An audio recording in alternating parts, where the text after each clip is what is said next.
What's up, everybody? Welcome into probably the first video of the 2026 season for us at Fantasy Now Plus. My name is Tim Holstad. Today, we're going to be talking about 2026 best ball rankings. The big board on Underdog is just around the corner, days away, and they have dropped their initial rankings that will, at least at the beginning, largely affect how ADP looks when the big board opens. So we're going to take a look at these rankings, see who's high, who's low, who's just right, and give you a leg up on drafts once the contest opens. So without further ado, let's get right into it.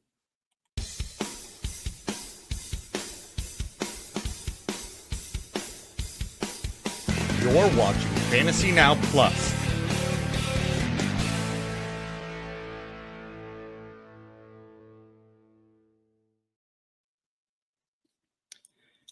Alrighty, everyone.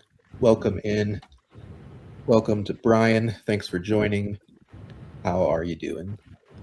I'm so good. I am excited because the playoff best ball teams that I had all crashed and burned. Same. So pouring out for them, especially my Panthers stack. We were one play away from getting there. Almost had it, Bryce Young.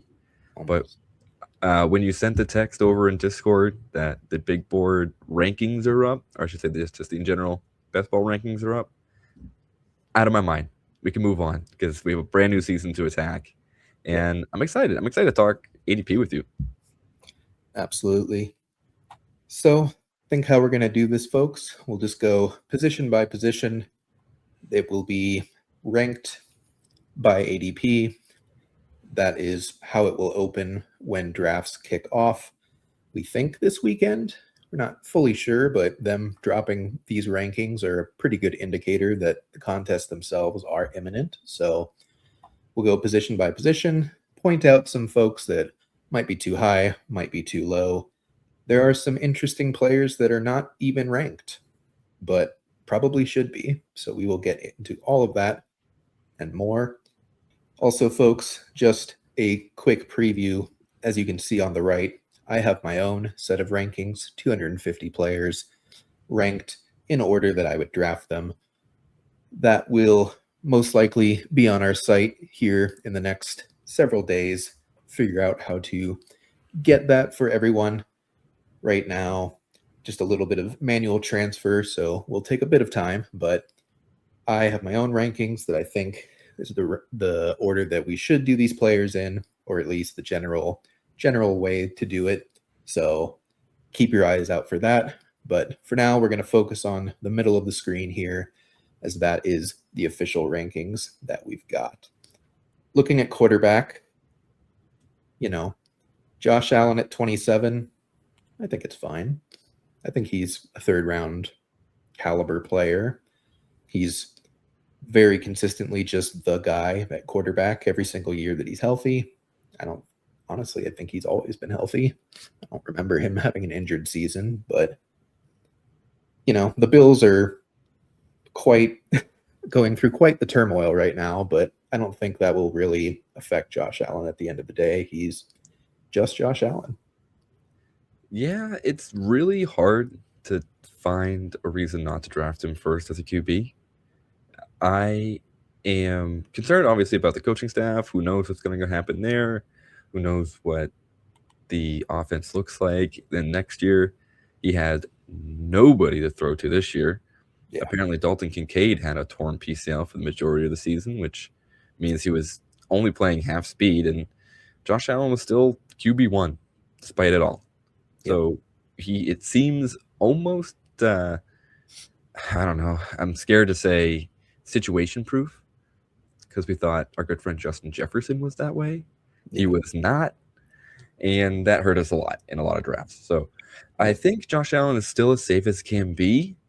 Fingers crossed. I think, and hopefully, knock on wood, you didn't just jinx him with the injury luck there. Yeah, but I think he's still safe, right around that ADP of 27, that third round look. I think that's totally fine. Yep. I mean, as you can see on the screen, he's just puts up fantasy points every single year. This was his worst one since 2021 or before 2021. And he was still QB1 by a pretty wide margin. You can see kind of the reason why the dip, 100 less attempts in the past 2 seasons compared to 3 seasons prior, about 400 to 700 less yards. Similar touchdowns, those have kind of stayed the same, but rushing yards are down as well. So, however you view Sean McDermott, however you view Buffalo, that the reality is that he just wasn't performing as well as he used to for fantasy, and there's at least the opportunity if someone new comes in for that to change back to the ways that it was. Whether they get a number one receiver or not, we will see. But I think Josh Allen is and should pretty clearly still be the QB1. Unfortunately, I have to take a lot of umbrage with the ADP of Drake May. I'm sorry, but him being the 3rd pick of the 4th round is just too high for me.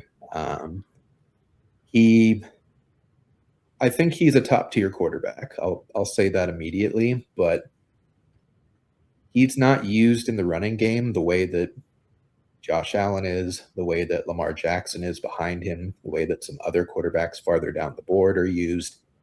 He runs because of his athleticism and because his offensive line is still pretty mediocre and he has to avoid sacks quite a lot. But, they're not using him in designed goal line work. They're not giving him really valuable touches. He's not really used in any kind of like tush push. So he's certainly valuable, and I'll certainly take him when he drops. I think he will drop from this ADP after the first few days, but take him in the early 4th as it currently stands is not really on my cards. I do think this might be an overreaction, but I wouldn't be surprised if this ended up being correct at the end of the year. My only concern is he's playing at an MVP level right now. Yeah. Hard to reproduce. Yep. Now, again, and this is kind of the annoying part with Drake May and obviously I have a little bit of a bias. He is, like you said, he's playing with like a okay-ish offensive line. It will probably get better next year if they invest in that. Hopefully they do. Hopefully they invest in their wide receiver core, because I love the guys that they have right now.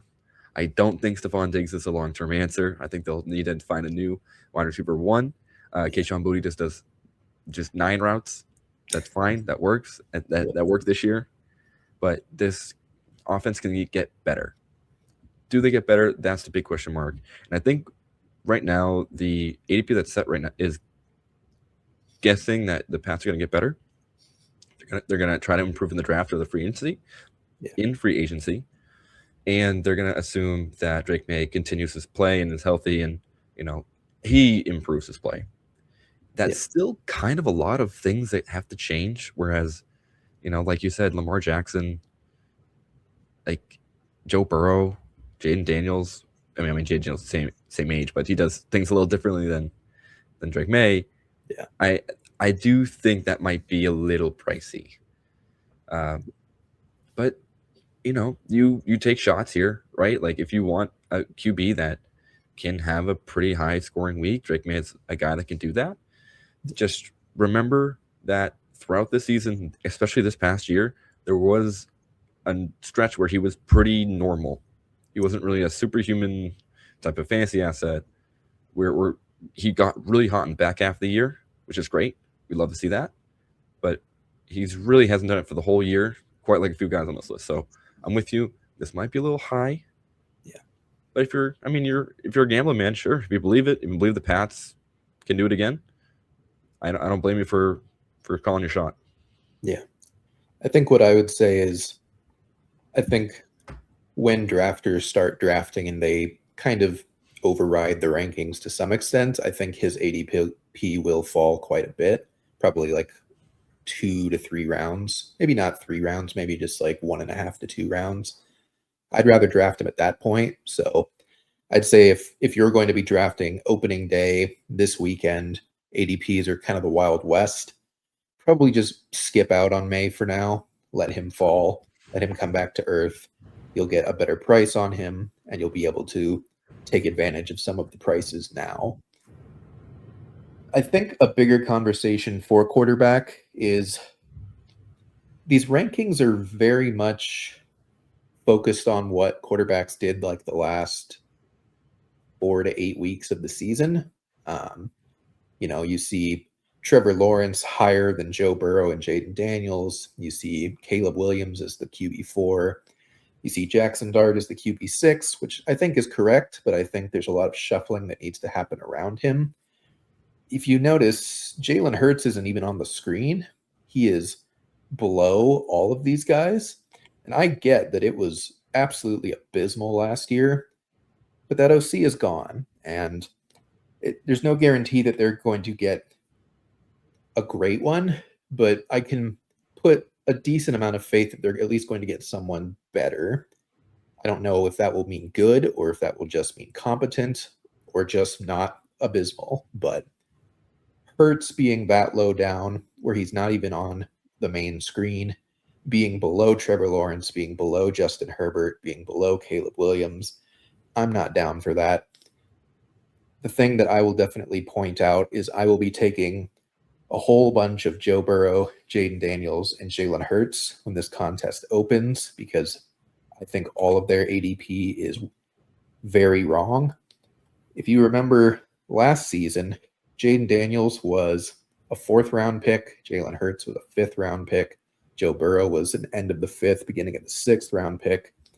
Lamar was, I think, a late 3rd-round pick, and Josh Allen was an early 3rd-round pick. So that's not to say we need to recreate that ADP exactly, but nothing really fundamentally changed for any of those players outside of some coaching changes, but they are who they are. They are, outside of Burrow, the other 4 are Konami code quarterbacks. They score via rushing. They score via rushing touchdowns.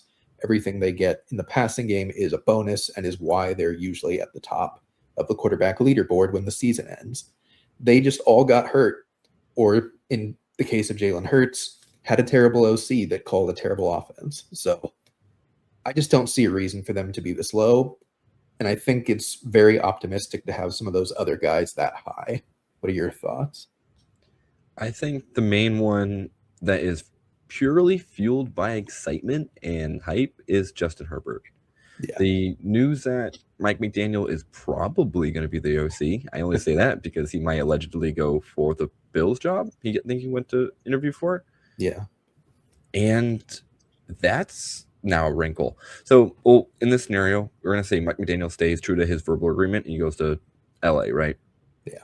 That's a very exciting offense now, seeing what Herbert McDaniel was able to do with Tua and the talent that was around him. I think with Justin Herbert, an ascending wide receiver core with Ladd, Trey Harris, Quentin Johnston, Aronde Gadsden as well. Like, that is a very exciting group of players that you can work around. And, with Justin Herbert, you have a lot of stacking options here. Yeah. So in that regard, I get it. I understand, Caleb Williams, kind of the same extent, a year or 2 in a Ben Johnson system, he probably will crush. So in that regard, those two, I can see it for sure. Having Jalen Hurts this low does feel like quite the overreaction in a negative way. I get it. Like you said, Petula was really bad. Eagles were really disappointing to watch all season. That's not who they are. Like, truly, this was not the normal Eagles team. And last time they kind of flamed out like this, they won the Super Bowl the next year. Yep. So I'm with you. I do agree. Hurts, Daniels, that's pretty low for a couple players who will be difference makers on your roster. Joe Burrow, I think, is fine there. I don't think that's too low. And I'm almost concerned that that's where he's going to land, because that's not his ceiling, but it's probably accurate in terms of who can be above him. yeah, right now there's just so much. I'll leave that to next season because, hey, Joe Burrow and Jamar Chase are automatic when they're on the field together, along with T. Higgins. Yeah. You can't go wrong with those three guys. But the Bengals find a way to really shake up a season every time.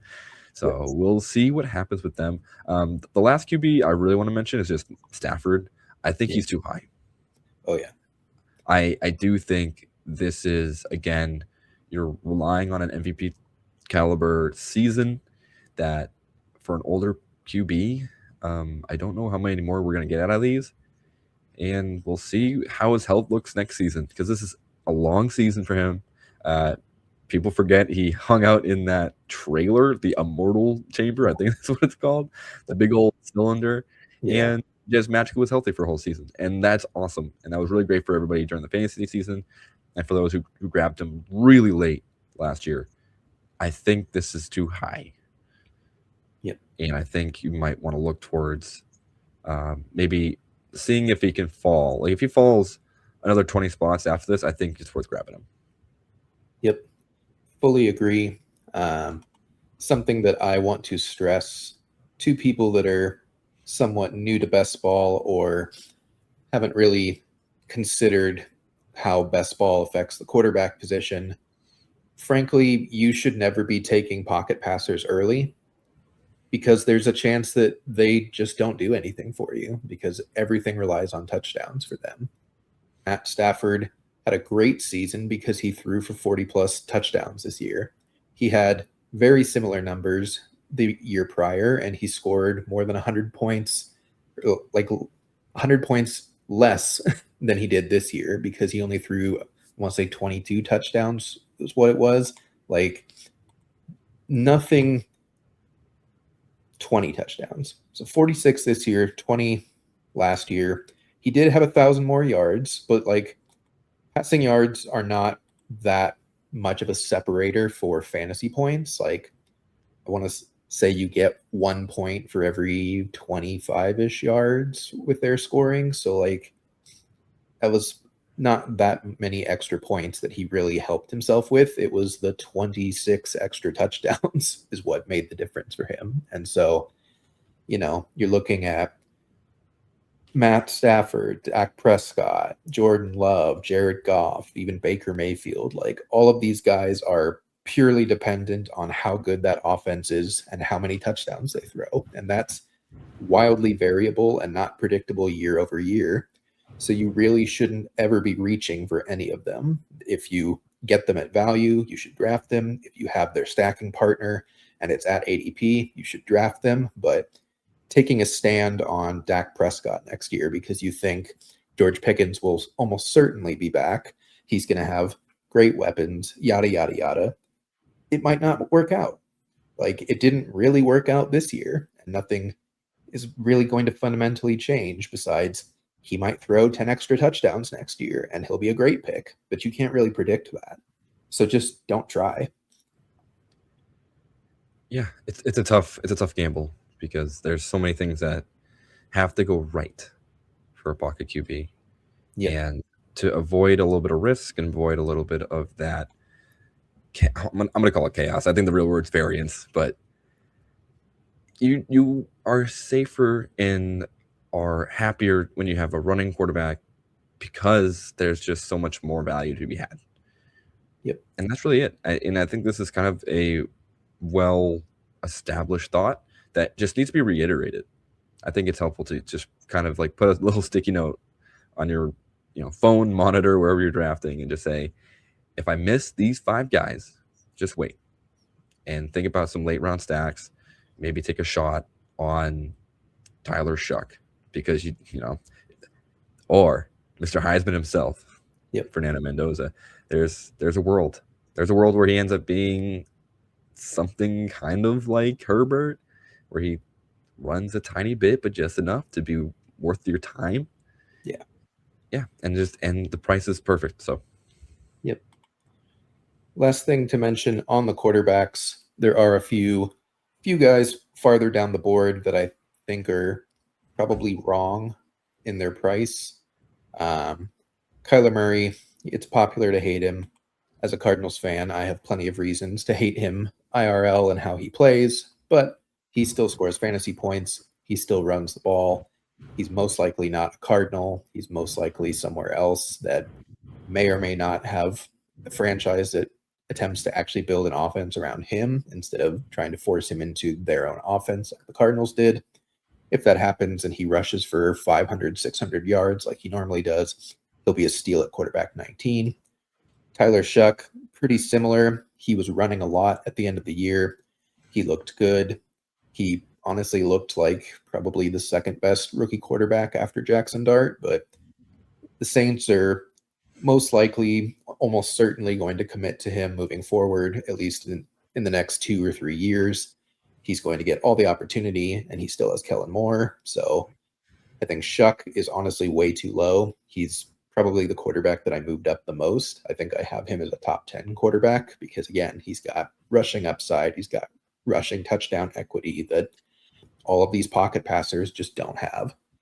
And then the thing I want to point out right around where Malik Willis and Daniel Jones is here at the bottom of the screen, if we scroll past that, the quarterback position starts getting very scary, very gross, a lot of question marks as to whether they're going to start, whether they're going to play, whether they retire, what team they're on. So my advice, in the big board especially, it's 20 rounds instead of 18. So my advice is pretty much always to go at least 3 quarterbacks and at least 3 tight ends.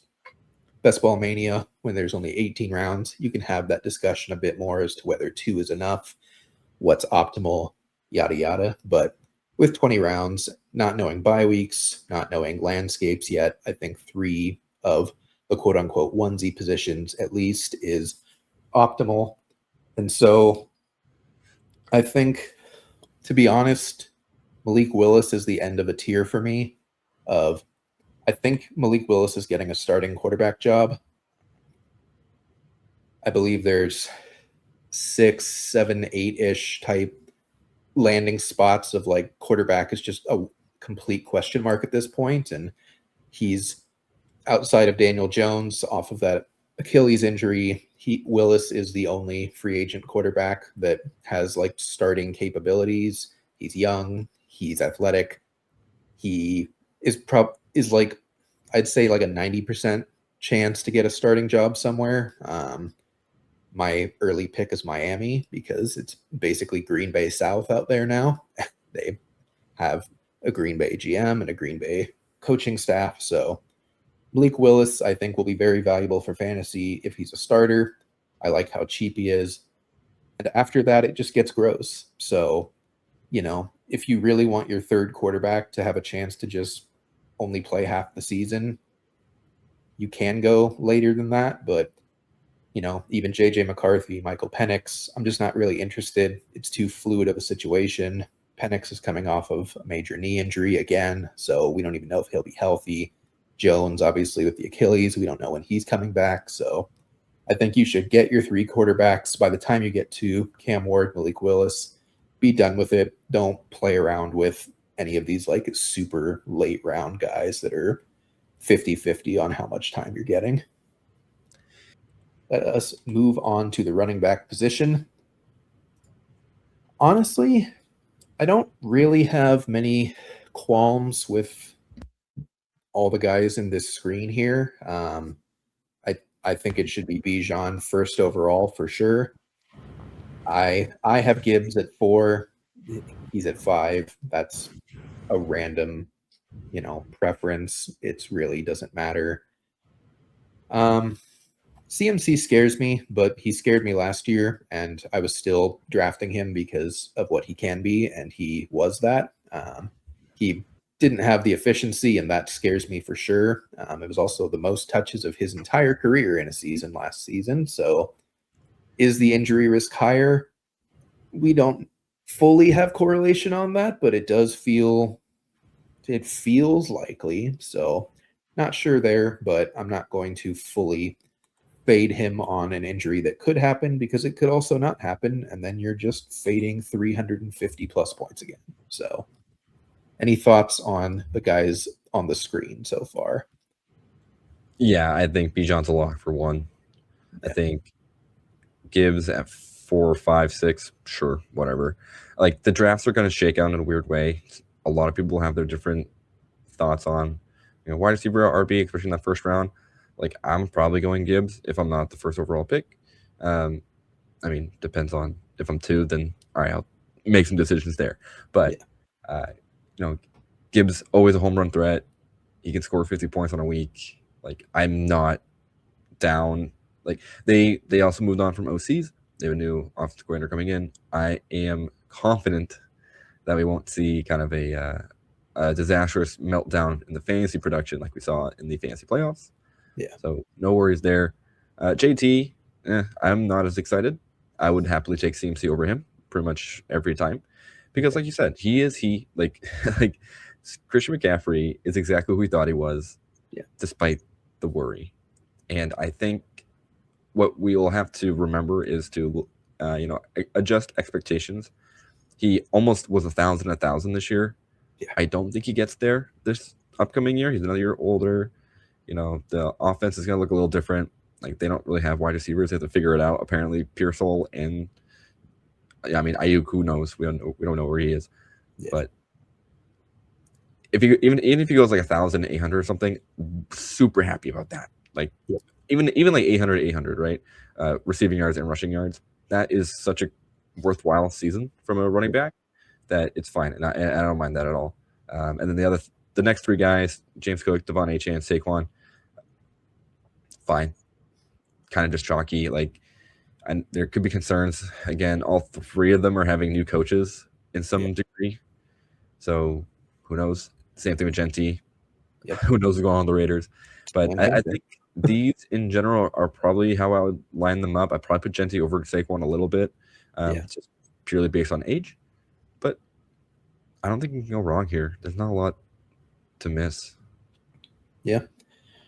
Saquon, I think if I'm being honest with myself, I want to be scared of Saquon, but I can't, in the same argument of saying that Jalen Hurts is too low, say that Saquon is too high, because if the thing that happens that helps Hurts happens, then that will also help Saquon and will mean that he's not too high. So I'm just kind of, he looked not great. The offensive line looked not great, but I'm just going to suck it up and accept like the variance is more likely to flip back towards being at least average, if not good offense again. And he will be the focal point of that. So I think I also have Genty above Saquon, but that's really, they're back to back in ADP. So it's really not a big decision to make. I love Hampton, especially if Mike McDaniel stays as the offensive coordinator. We will see if that is true or not. For now, we have to draft like it is. So I think he helped Achane to be, a top 5 running back from a fantasy perspective. And he does use committees, but not really in like a frustrating way as much. Like last season, it's not like Achane never saw a goal line touch. Like he was still the primary back in the red zone. He was still a primary back on the goal line. He just didn't get every single touch you could possibly hand a running back. I think Hampton will be in a similar position. I am very hopeful for him. I like his talent. If we look at the next group of guys, things definitely get more interesting. I just can't keep doing this with Derrick Henry. I just can't. The wheels have to fall off sometime. Look at it this way. They hired a defensive-minded head coach, and they lost their chance at a playoff spot because they just decided to not give him the touches because they were worried that, hey, we need to save him for if we eventually win this game. And then we didn't. Yeah. And now they're gone, and now he's even more rested, right? No, I mean, the concern, again, it's real because we just talked about how, like, when a running back has career high touches, which I think Derrick Henry is close. I don't know how many. I think he definitely had more attempts last. Oh, I was wrong. Well, all right. See, Derrick Henry. All right. never mind. Forget it. Because Derrick Henry truly is just unreal. He's just an unprecedented type of player. So maybe I'm wrong. Like he had such as last year, still 1,500 yards. The 3 fumbles, unfortunately, were like the most high-profile fumbles, but that was it. Yeah. It's such a bummer. And yeah, I probably won't click his name that much. I get it. It's worthwhile. I think maybe it's just up to you as a drafter and you as a fantasy player Yeah. and your belief system in just him, right? So, Yep. Yeah, so strange. I've faded him for, I jokingly say 7 years. I think it's been more like 3 years at this point. He's burned me 3 consecutive years. He can't possibly do it a 4th time, but I think he could. I really do. I mean, he does not really seem to be slowing down. Like with Christian McCaffrey, you could obviously see that the efficiency was down pretty substantially. It really isn't with Derrick Henry. He never catches passes, and he's never going to catch passes. If the offense decides that he's going to start, then I guess great, but that would be a very bizarre decision by whoever comes in. But, he still is paired with a rushing quarterback that will always open things up for the running back there. Even if it is King Henry, they cannot fully load the box because Lamar can and will beat teams with his legs as well. So he's in a favorable position. He has a new coaching staff that probably is going to be pushing, as you said, almost exclusively for use Derrick Henry a lot, use Lamar Jackson a lot, win with the run. And, he stays healthy for the most part. He's a freak of nature athletically. So it feels unfun to click him at the back end of the 2nd round, but I wouldn't blame anyone. I might wait on him just to see if he drops at all, see if he goes up, and then kind of make my decision from there. There's a couple guys in this range I want to point out. Jeremiah Love, I think, is only going to rise as draft season and rookie hype happens. He might also drop initially in these after the first few days of drafting has occurred because people might, they might feel comfier about some of the names behind him. They might like Josh Jacobs more. They might like Kyron Williams more. They like Bucky Irving and what he did in his rookie year more. So Love could drop. Definitely keep an eye on it. I think 22 is fine. I will take him there. I think I would take him all the way up to like middle 2nd round, like 17, 18-ish spots. I think he is very far and away the best rookie running back, very far and away the best rookie anything in this draft class. So totally fine there. I like Bucky a lot. I think he's a little too low. There's a chance that both Sean Tucker and Rachaad White are gone going into next season. And if that's the case, and it's just Bucky and some other random guy they draft, it's still the same coaching staff for now. So they're going to feed Bucky. He's going to be the primary back unless they draft someone who just happens to be better, but that would probably be unlikely. So I like Bucky at his price. I don't know if I would chase him too high up the board. Kyron, I'm kind of not interested in. I think Blake Corum is going to very meaningfully just take a chunk of work. And I think I'll draft Travis Etienne because I think there's a chance that his ADP rises as spring goes on, especially if he signs somewhere else as like the primary running back. But also it could just rise if he doesn't sign somewhere else. I think the market might just be kind of nonsensical in that way, where like no matter what news happens, they'll think it's good news and they'll just raise his price. So I think Etienne's someone that I want to take now because I don't know how much he would fall. Etienne's interesting because he's going to fluctuate a ton. And I guess I'll work backwards. So Etienne being a free agent, I think early indication that he's not coming back to Jacksonville, meaning he could land somewhere that's way worse, right? Like tanking his stock, giving you an opportunity to draft him later, or he signs somewhere where he's the immediate starter and the room is all by himself, and it's, we're gonna see him. What's he right now? So he's ADP 35. Yeah, he can go drop down to the 20s easily. Yeah. Right. I can see a world where that happens. So where are you in terms of that as a drafter? Like, you now have to then decide, is it worth buying at his initial price, or do you want to wait? Right. And that's, something like this, I think it's worth it, but you're gambling amongst a lot of more, I'll call them safer options, right? Like, Yeah. To me, Chase Brown, nothing is changing here with the Bengals offense. Bucky Irving, like you said, they might draft someone else. I mean, they might lose a couple running backs, but Bucky is their dude. And when he came back, he was great. Yep. No mincing words about it. Josh Jacobs, he is the guy there. Kyron, yeah, there's a little concern, but even with Corum there, they're going to split time, and the offense should still be good. Yeah. Yeah, I think just this tier of guys are not exciting, but there's so much goodness here that, like, you can kind of you can start building a narrative for yourself to get really excited about them for whatever reason that they need to be, right? Yeah. And the biggest one here, Jeremiah Love, man, what is he gonna be? Yeah. If he gets drafted by the Chiefs, very possible. I think he gets to the beginning of the second. Like, it would not shock me to see him fall 13, 14, 15. I think the end of the first. Yeah. Because I'll go big picture real quick just on this point.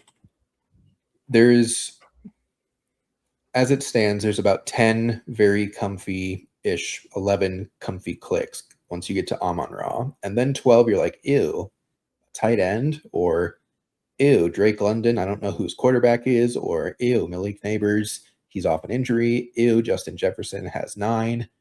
I absolutely think Jeremiah Love could slot in right there, maybe even above Amon-Ra, or flip some of these guys if he goes to Kansas City. Bieniemy's back. Gross. The Chiefs pick, 9 overall, I think.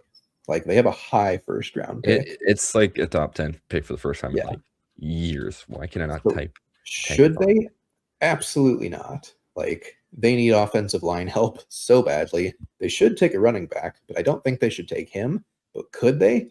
I think so. Like, I think the Mahomes injury is going to scare the crap out of them, as it probably rightfully should. I think they might take the wrong lesson from it. Instead of drafting more protection for him, they'll draft a running back for him. I would rather they take a day 2, day 3 running back, but we're not in the front office. We're not head coaches. We're not GMs. So we'll see how that goes. But yeah, I think Jeremiah Love has potential to drop at first, because rookies kind of tend to drop when the big board opens, weirdly, at least ones that have ADPs, because people are trying to figure out where they feel comfortable with a name they don't really know. But as soon as draft stuff comes out, if for some reason he decides to actually test anything at the combine, and as soon as the draft happens, he will be much higher in ADP. So definitely draft him in the big board, no matter what his price is at, because it will get higher. I can bet a lot of money on that, to be honest with you. Let's see here. To your Travis Etienne point, Breece Hall, Kenneth Walker, same exact boat for those two as well. ADP could fluctuate quite a lot depending on, do they go somewhere else? Are they with their team again? What their situation looks like. So you kind of have to make the decision on all 3 of them. Is there anyone that anywhere that they go that you feel comfortable them going up? Is there anywhere that you think their ADP is too high? So definitely keep an eye on that. I really like this trio of rookies below them. I honestly think all 3 of them should be above these guys, and may end up being that way. But I think Harvey has looked solid. I don't think they bring back J.K. Dobbins from free agency. They might, but they'll probably bring in someone. But, he was a second-round pick. They're not going to just move on from him. He's been good.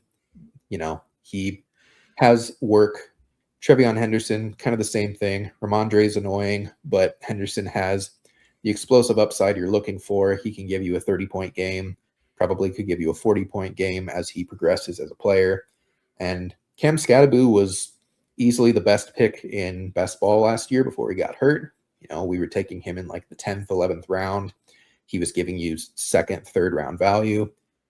Yes, he had a very gnarly injury, but it wasn't technically a knee injury. It's, he's already talking about being ready for off-season workouts. Like, yes, it was disgusting and it ended his season, but it's a lot, for some reason, it's easier to heal from that than it is an ACL tear. So I love all three of those guys at their price. I would take them all 12, 15 picks higher. If that was their ADP, I'll have boatloads of them if they all come in at that price.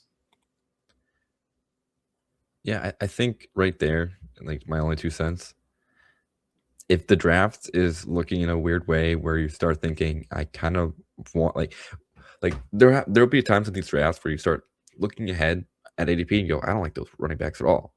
Yeah. Like these are the guys I'm picking before ADP because I completely agree. Like they have nothing but upwards to go because all three of them started slow this season and we saw their highs. We saw what they can do. So like, yeah, like I'm absolutely going to try to pick these guys. I mean, if I can pick them at ADP, but more likely than not, I'm going to pick them above ADP. ADP. Yep. Yeah. And honestly, you bring up a great point. The cliff is very sudden.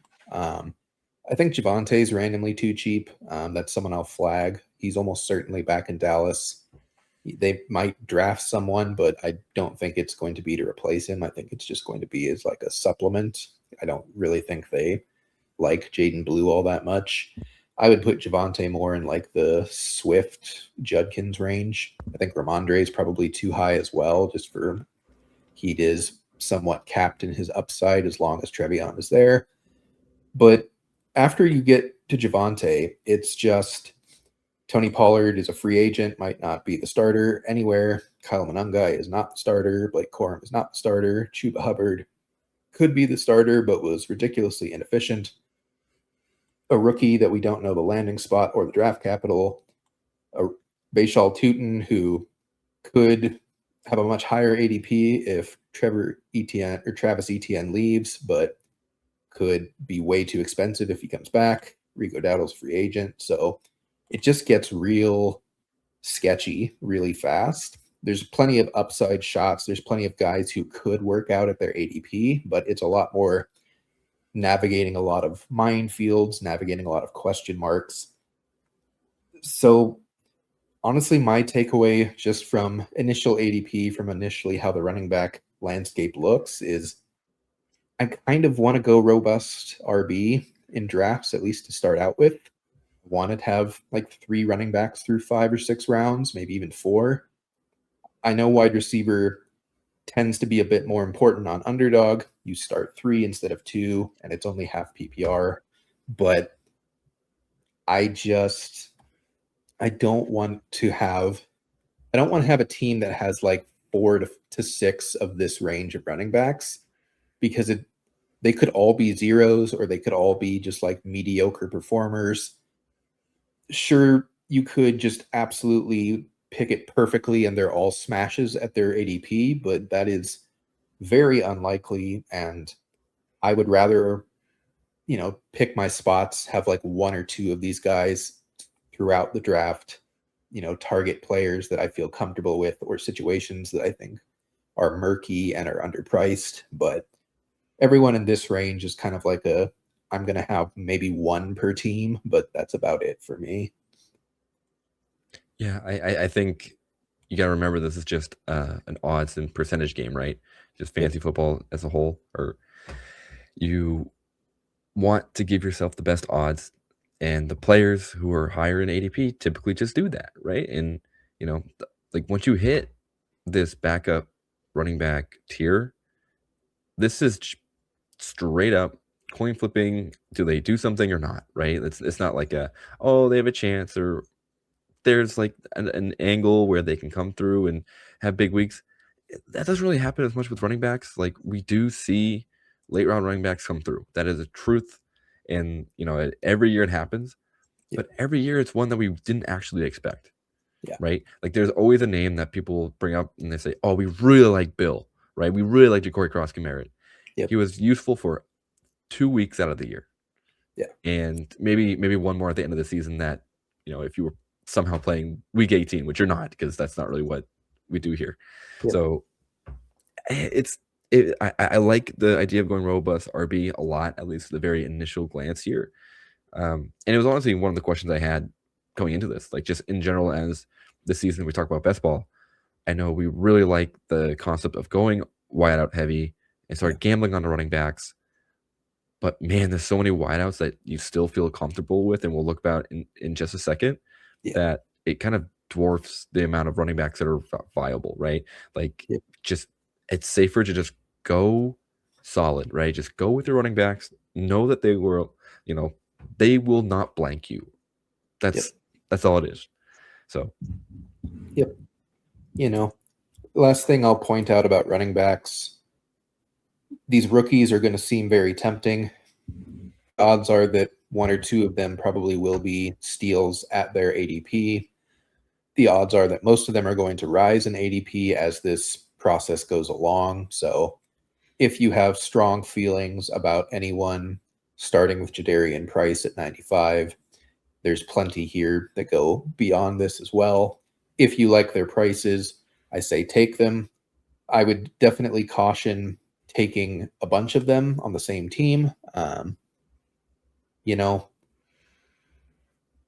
It's something that I'm still working through, like, just I'm so dynasty brained. I'm so because rookies do unlock basically everything in best ball, because, the biggest predictor of future fantasy points is past fantasy points. And, there's not a lot of surprises that come from veterans, and they're not really predictable. The only way that you can get really cheap influxes of fantasy points is rookies. And so your inclination is, I got to take 6 of these guys on a team, 7, 8. Like, I have to load up on them because they could all hit big. And that's true. They could. But the odds that all of them hit big at the same time and they're all useful for you is incredibly low. And so something that I'm really learning and really trying to take to heart this best ball season is take your shots, identify your players that you think have that ability, but you still need a lot of guaranteed points around them for that to really make your team come together. We were wildly in love with last year's rookie class. I had plenty of teams where I had Ashton Genty, Omarion Hampton, Travion Henderson, Quinshon Judkins, all in the same running back room. That didn't work. They weren't all consistent enough. They didn't all hit my lineup very well. On paper, that sounds like a great dynasty team, but dynasty teams don't win $1 million best ball contests. They just don't. You need veterans. You need guys that have huge upside, that have huge floors. You need some safe players, and you should be taking rookie shots, especially in the big board, when a lot of them are too cheap and are unknown. But you should not be stacking teams with them. There should be 2, maybe 3, if you get really good value in your eyes. Like, I think 4 is fine out of 20 rounds, about 20%. But you want to pick your spots. You want to make sure that you can get through 17 weeks, because that's really what you have to do. Is you have to score enough weeks 1 through 14 to make it into the final 3 rounds, and then you need to have the best team 3 consecutive weeks. That's impossible to predict, but it's at least possible to build your team to be best positioned to do that. And that's what rookies are for, is for weeks 15, 16, 17. You're expecting them to come on late in the season to finally get the opportunities that they deserve or the workload that they deserve. But you can't build a team out of that, because you're just going to not score a lot of points weeks 1 through 15. So something to definitely keep in mind. A couple last second running backs I want to point out, James Conner's at 162. He could just be the Cardinals starter next year, or he could be some other team's starter, and you could get him, what's that, 14th round, 15th round, something like that. Same with Alvin Kamara. You can get him wildly late. J.K. Dobbins might get a spot. I think he's way too cheap. And then there are a few rookies that don't even have an ADP. I'll point out Trey Benson here at 240 as well. But Nicholas Singleton doesn't have an ADP at all. I think he's probably a day 2 running back. So I would flag him as someone that you should be taking cheap if you can get him. If you have another running back that you really think is viable, there's not many rookies in this ADP. It's kind of blind rankings. So definitely look around for those rookies because you will most likely be able to get them at extreme value to start out with this draft. Anything else on running backs from you before we go to wide receivers? No, I know you clicked Caleb Johnson as a ranked player. I'm shocked, but more power to you. Alrighty, moving on to wide receivers. I don't know. So I'll say this. Every first round wide receiver I think is correct. I think is pretty approximately in the correct spot, including Amon-Ra St. Brown. I think I'd move Amon-Ra up above a couple of the running backs that we talked about, but that's very marginal nitpicking. When we get to Drake London is where it starts to get real interesting for me. And I'll honestly scroll down to include more of these guys in this discussion, but I don't know who should go next, really. I don't know if I agree with this ADP, but I also don't know if I have a strong take as to what it should be. They all just have so many question marks, so many unknowns, so many variables. I'm really unsure how I want to attack this range of wide receivers. I don't know if I disagree wildly with the order or if I just wish that they were all third round players instead of second round players. I kind of wish that was the case, but there's not enough running backs for that to really be a thing, and wide receivers are just too valued in underdog to be the case. But I don't really like any of these wide receivers on the screen at price. Is there anyone that stands out for you as someone that you do like? I mean, I love Chris Olave. Yeah. Him, T. Higgins. I think these are great values here. I do agree, though. It feels weird. I would say it feels weird because being in the third round, first pick in the third round for Olave, kind of feels great. And then also like, wow, that's like so early for him. But it makes sense. He was very, very good. And he's a very talented wide receiver that can get it done. Yeah. And in a second year with Chuck, I think that's going to be probably wheels up. And then T. Higgins is just a touchdown machine. Yeah. Can he play 17 games? Nope. Continues to be impossible for him. Yeah. But I guess luckily you don't need him for all 17. You just need him to come in, score 35 points for you once in a while, then go back to wherever he's hiding. Go back to the blue medical tent. Yep, and we'll see in 3 weeks. The name I'm most concerned about here is George Pickens. Yeah. And it's twofold. One, does he come back to the Cowboys? I think the Cowboys will end up franchise tagging him, making him probably pretty mad and not getting the money that he wants or feels like he deserves. Yep. Or he doesn't stay with the Cowboys. He gets some big old deal somewhere else. And we have to figure out if he's the one there too. And if it was just a Dak and George thing where he was able to just keep like heaving up deep balls to Pickens, which he loves to do, either a touchdown DPI, that's all it was his whole season. Yeah. And can he replicate what he did last season? Because otherwise, I don't know if that's a third round value. Like this is his career high in targets, receptions, yards, and touchdowns. Yep. That doesn't scream like something that's like easily like reproducible. Yeah. So this seems really high to me, and I might just let other people pick him. And then if I'm wrong, I'll just be wrong, and that's fine. But I would way much rather pick Jefferson, London, Nico. Like, these are names that are going to come through and like are generally very talented players that have been kind of like hit or miss the past season and a half, depending on injury and QB luck and whatever, what have you. So, yeah. And I mean, then I don't know if Rashi Rice is. He had some sort of news, and now I don't know what's going on there. He probably isn't missing time this season. We'll see.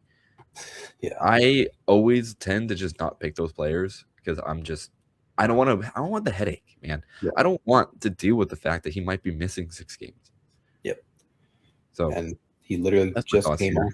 Yeah, he just came off a suspension. Like, it could be longer this time if it actually is something that's truly worthy of being suspended for. But we'll see how that plays out. I'm with you on Pickens.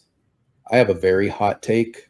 I don't think Justin Jefferson should be in this group. I think he should be below this group. That's fair. I just, regardless of JJ McCarthy, because he's a big part of it, but when you look at his fantasy seasons, like, it's basically the last time that it was like, yes, absolutely smash button. 2024 was good, not great. 2022 was great. That's it. You know, we as a community absolutely love this guy because he came out of nowhere. He was unexpected. Like, everyone was like, he's a slot guy. He was not a slot guy. He was the next guy. He was the dude. But he doesn't score touchdowns. He doesn't have the big breakaway plays that like a Jamar Chase, even like a Puka Nacua has as like the top guys. He is more or less a pure target volume guy, and he has bad quarterback play, and he has target competition because, well, we'll see about that because apparently Jordan Addison is like halfway to the 49ers already, but I don't really believe that's true. But he's in legal trouble again. I think he got arrested a couple weeks ago yet again. So for now, he has Jordan Addison as target competition. TJ Hawkinson is still totally fine. He still earns a lot of mop-up value. I don't trust whatever that quarterback situation is going to be. Could be Aaron Rodgers at this point, like, God forbid.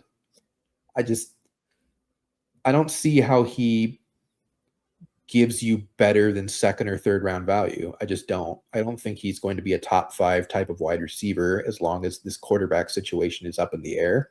And I don't think it stops being up in the air unless they decide to go get Kyler Murray or somehow KOC turns Tua into like a good quarterback, which is very unlikely. It's not getting fixed this season.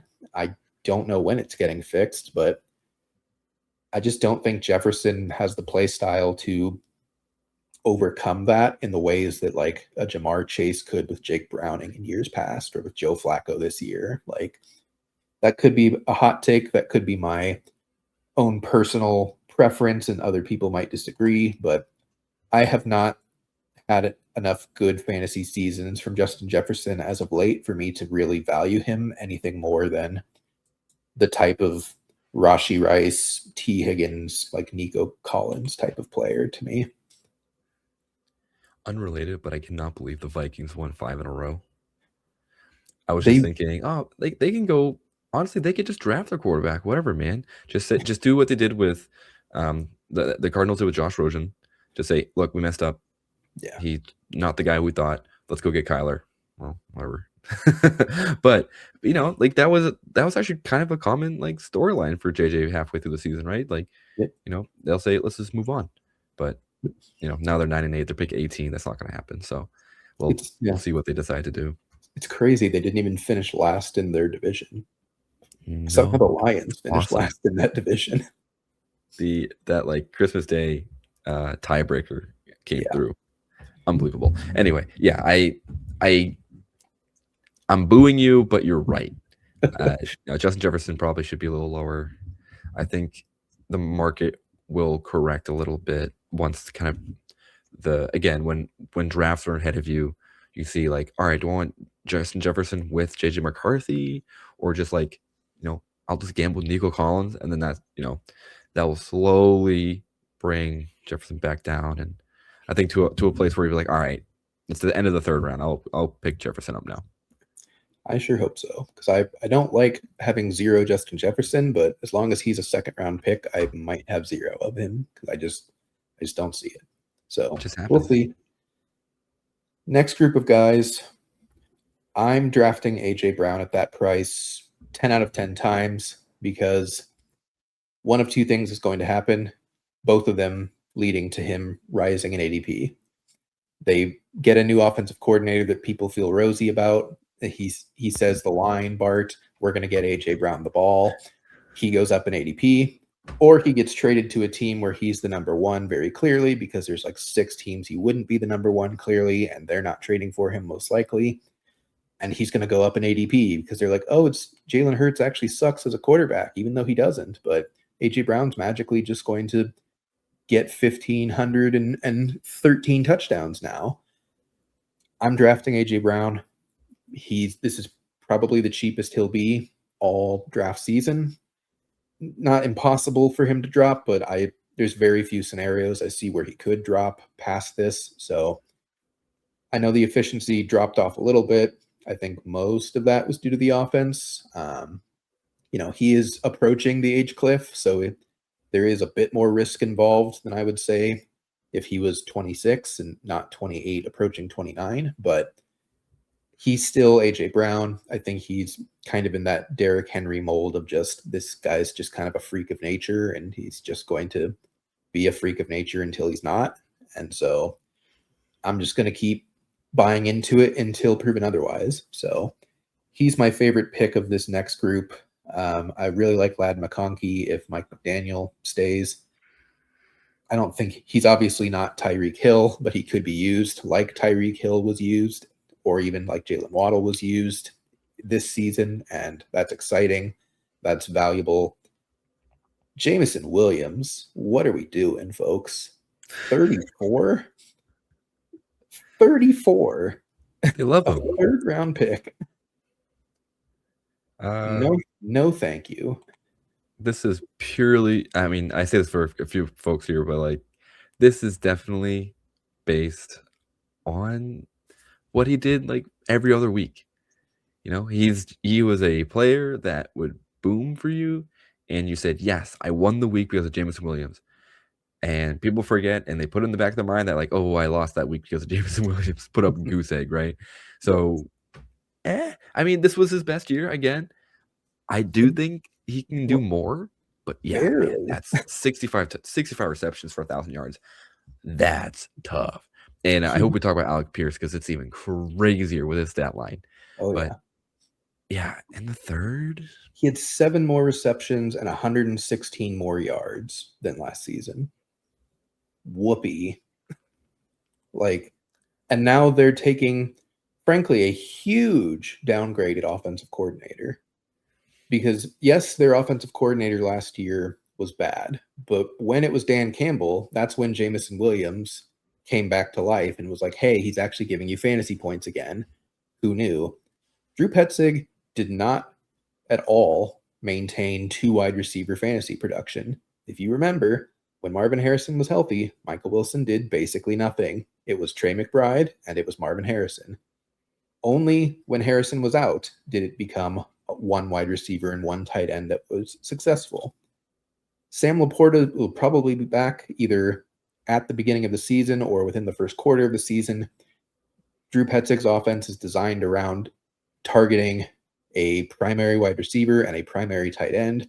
Sam Laporta is way too cheap. We will get to him later. Jameson Williams is going to be a very distant third target in this offense, and they might target Jahmyr Gibbs at a similar rate. I have no interest in the third. I don't even know if he was in my prediction article that came out earlier this week, and I did 5 full rounds. He might have been, but if it was, I think it was in the 5th.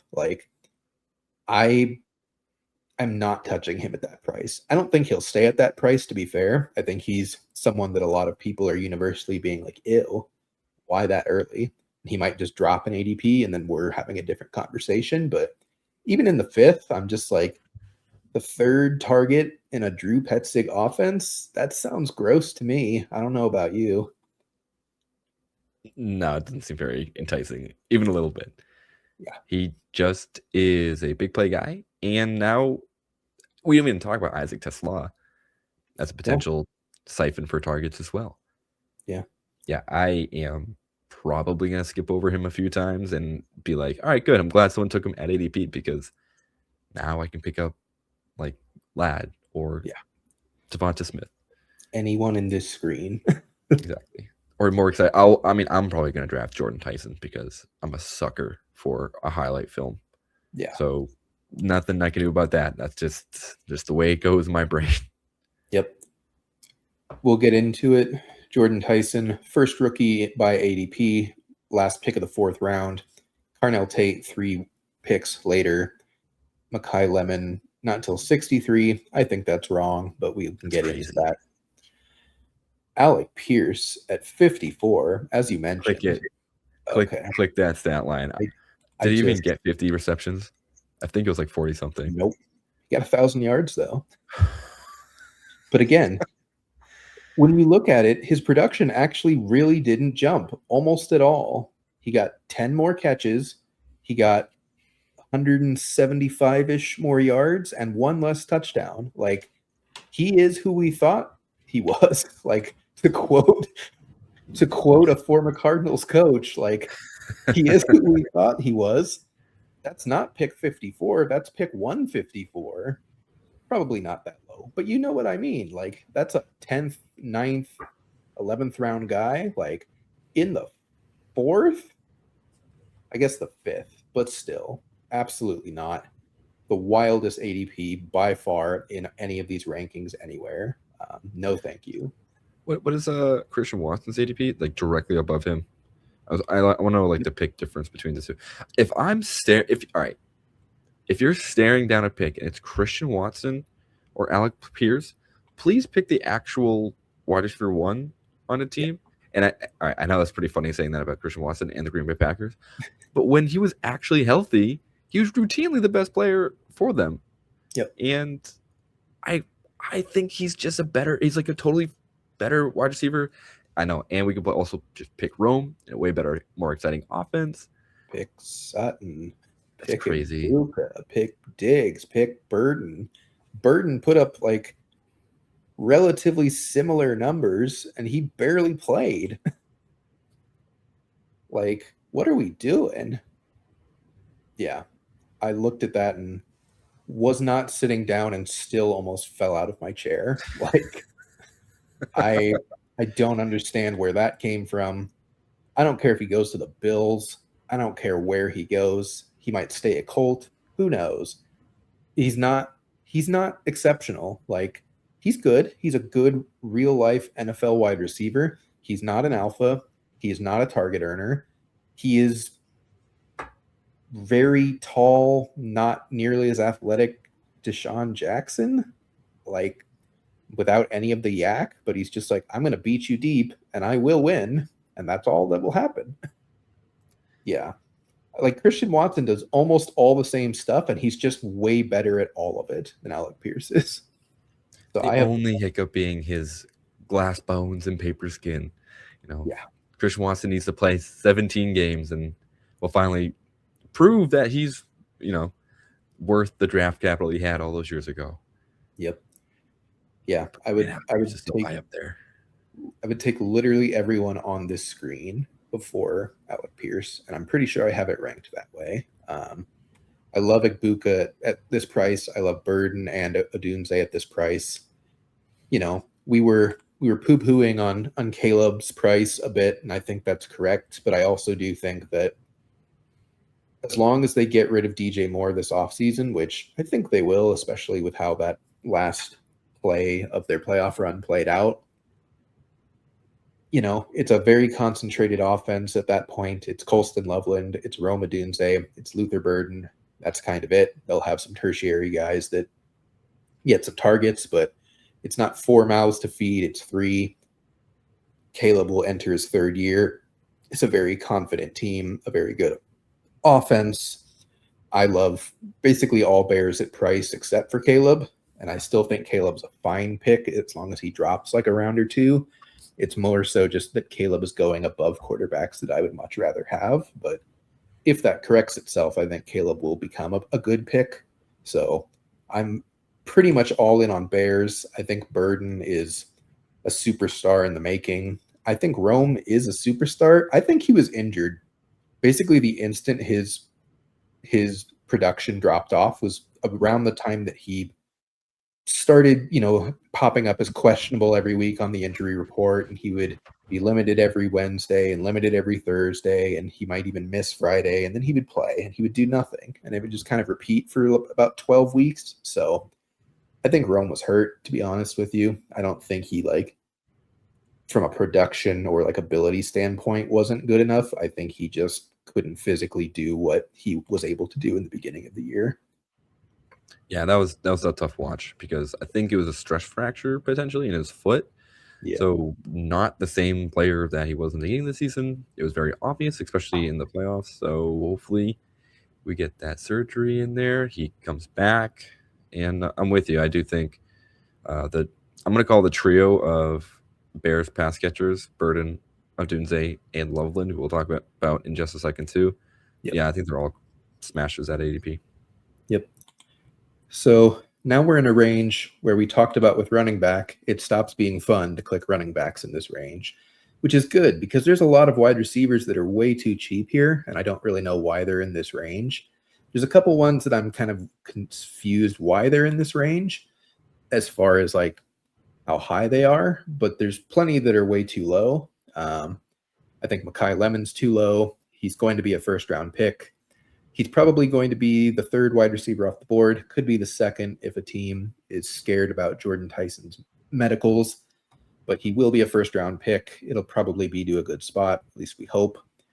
Terry McLaurin is still very clearly the one. He, everything went wrong for Washington last year. Like literally everything that could have gone wrong did go wrong. He's back healthy. Jaden Daniels will be back healthy. They still have Debo. They may add a better running back. They may add a new tight end. They may add another wide receiver. There's talk that they might just finally go and get Brandon Ayuk like they were thinking about doing 2 or 3 years ago. So I love Terry McLaurin there. Jalen Waddle is wildly cheap. I don't really know why. He's ADP of 79. I would have taken him in like the 4th or 5th round. I know Mike McDaniel is gone and there's quarterback questions, but the question is not if Jalen Waddle can get there, because he absolutely can. It's really just who's throwing him the ball and what kind of offense is it. But I think he's still talented enough and he has all of the qualities you're looking for in someone who can give you a spike week in best ball, who can give you 30 to 40 point games. He has those qualities. I will gladly take him there every time. I would take him a couple rounds higher pretty easily without thinking about it. So Waddle's definitely a weird one to me. And what's weird on the other side is my Cardinals. I don't know what to do. We talked about it every week on Get Tilted for DFS.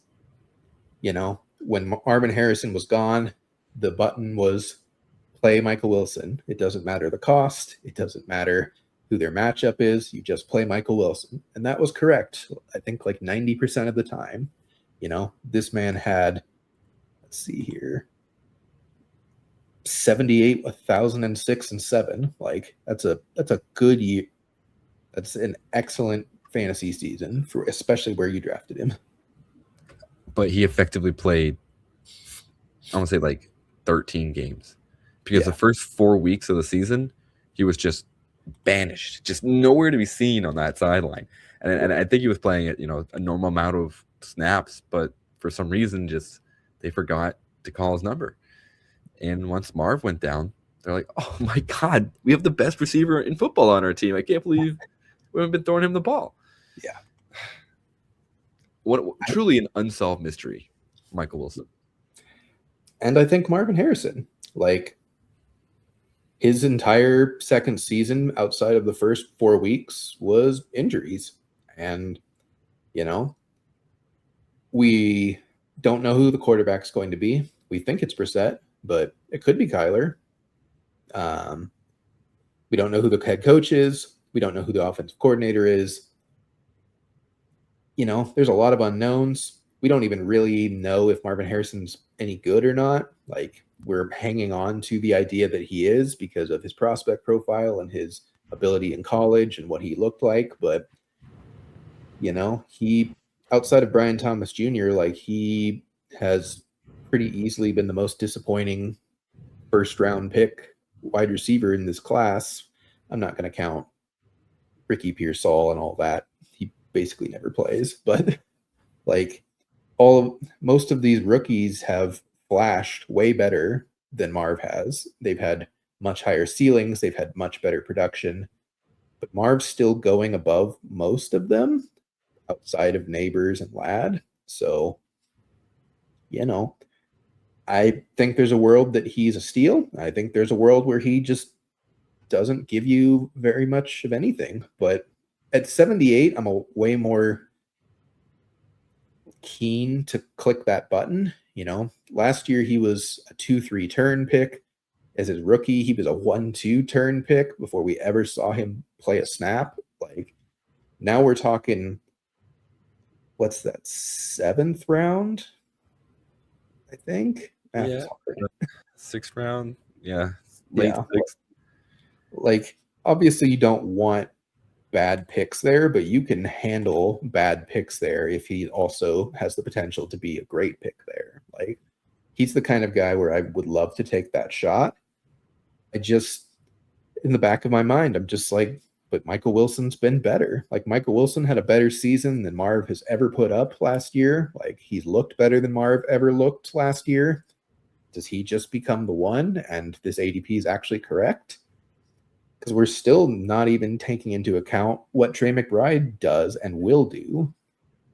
So I don't know what to do with the Cardinals. This is truly an all-time scratch ticket. Yeah. You just hope you hit the big one, right? You just hope that the Cardinals front office, they figure it out. They get a coach that can do something. They get a QB who can be I'm going to call it a consistent player behind that line, right? And it goes to the guy you picked, because whoever comes in, any coach is going to be like, I see Marvin Harrison.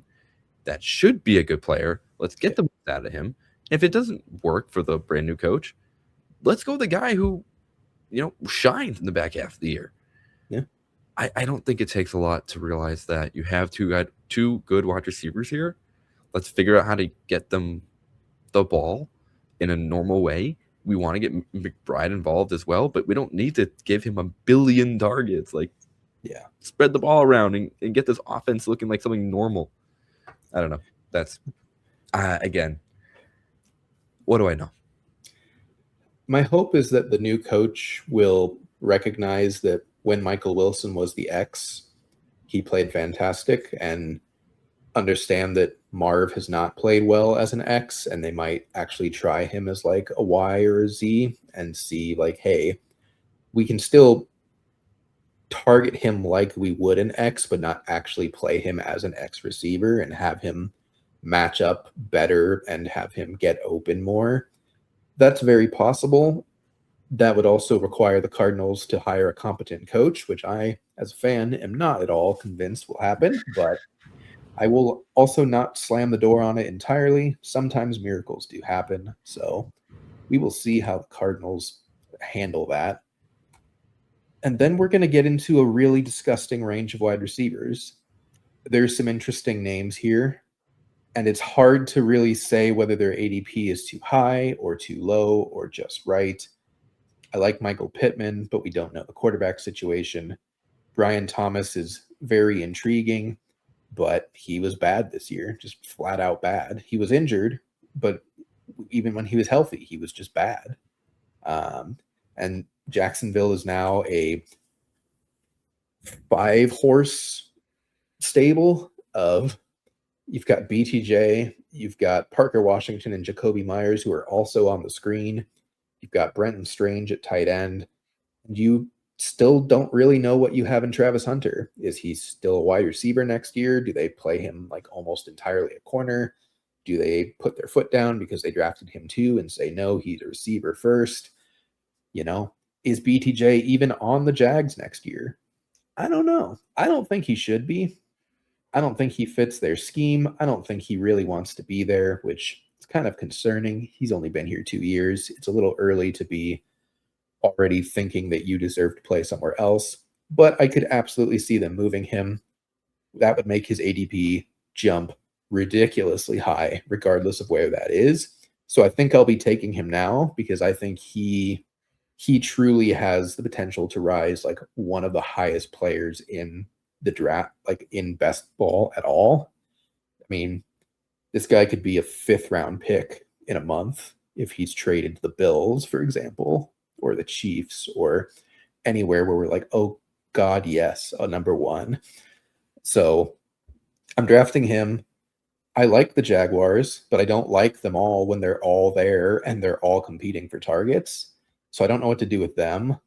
We've got a rookie in Elijah Surratt. I don't even know if he's a 1st-round pick. I don't know where he's going. He's wildly high to me. I don't really know why he's there. DJ Moore is probably not a Bear and has not been that good. I don't know why he's there. Ricky Pearsall has played like 4 career games. I don't really know why he's there. So it's just a really weird stretch of receivers for me. It's just the gotta have it like group. Yeah. You just need to know or rather, you need to have the foresight. You need to have the crystal ball and see that, oh yes, I did know DJ Moore is going to go to, I don't know, somewhere, right? that needs his certain set of skills. Elijah Surratt, he goes in the 1st round, shockingly. Maybe he goes to the Chiefs. Like I said, 9, that'd be kind of crazy. But maybe, so say what happens there. Say somehow Surratt just goes 9 to the Chiefs, like inexplicably. But the other 3 receivers. Yeah, well, he's gonna go up. I'm gonna take the shot here, right? Yeah. Like it's very hard. And I think in this range, you're absolutely right. I think it is you just take Brian Thomas. Hope that he doesn't stay as a Jaguar. If you think he does, I'm taking Parker Washington 9 times out of 10. Like this is actually a player I'm very, very excited about. And then you look, yeah, I know that's crazy. I don't really know. He's only 23, by the way. I know. Like, he's not old. This is, again, you mentioned Dynasty Brain beforehand. He's been on and off my roster like 3 or 4 times. A couple of Dynasty rosters before this year. Because I was like, oh, he kind of popped up when Calvin Ridley went down. Parker Washington came in. He was pretty good. Anyway, different show, different time. I just can't get over the fact that right here, the Bills just paid Khalil Shakir. And he's useless for us. Yeah. He is a fine real-life wide receiver, just completely and utterly useless for fantasy. And yet we still give him a shot. And I do not think it's worth it. And I do not think you should really draft him like at ADP. I know it's 98, 90, was he 100? I think that's still too high. I'm taking, like, if you scroll down, like, yeah, I'm taking Booty, I'm taking Coker. Like, there's a lot of players that I think will give me more of a chance to crack my lineup than Khalil Shakir. Like, Jordan Addison is a huge shot. Like, Jaden Higgins could also continue to improve, and we'll see if CJ Stroud's still the quarterback. That's, again, an entirely different show just about CJ Stroud in general. But, like, Jaden Reed's finally healthy. Romeo Dobbs shows up once in a while. Like, there are so many more impactful players than Khalil Shakir that it just blows my mind that we're still giving him a chance. And I hope I'm like, clipped for the future. You're like, oh, you missed whatever. But like, it's just not going to happen at this point in his career. So, I mean, sorry, I didn't mean to get that passionate about a Bills pass catcher, but it just goes to show like that team needs to go get one of the wide receivers above him, and that will make their value worth it. Yeah. I will say if they do, for some reason, hire Mike McDaniel as head coach, even though he's already an offensive coordinator of the Chargers now, that would make me a bit more interested in Shakir, but pretty much only at that price. He would certainly rise off of the news, and wherever he would rise would become instantly not interesting to me anymore. So I agree. I think he's like a round and a half, 2 rounds too high. I would rather take him in like the 10th. My wide receiver 6-ish, maybe. A guy that's like, he's going to score 20 points 3 times and he's going to score 12 every other week, and that's fine. I need some guys to score 12 every once in a while. But yeah, totally agree. I mean, he's basically just Wandale and Dobbs. Like all three of them are basically just kind of the same player for whatever flavor offense you like. Dobbs and Robinson are both free agents, so we'll see where they go or if they stay with their teams. Jaden Reed's very interesting to me, like you said. Maybe Green Bay will finally learn how to utilize him for more than 42% of the snaps, but unlikely. Yeah, I have no idea why Jordan Addison is this low. I understand that he's in legal trouble again, but he's not getting suspended for like a full season. I don't even think he'd get suspended for 6 games, or suspended at all. It's, we don't know when or if anything comes from that. I understand that I was very down on Justin Jefferson earlier, but that's a 2nd-round pick, and they have Jordan Addison as very nearly a 10th-round pick. And at that price, I'm totally fine with an inconsistent quarterback. I will say, as soon as Jaden Higgins is off the board, the wide receiver position just flat out dies. I don't like any of these guys at their cost. There's a whole lot of speculation. There's a whole lot of hoping. Travis Hunter, I was so in on him last year. I'll probably still like him at that price, but there's a chance that he gets like 15 receptions for 200 yards next season because he's playing like 75% of the time as a cornerback.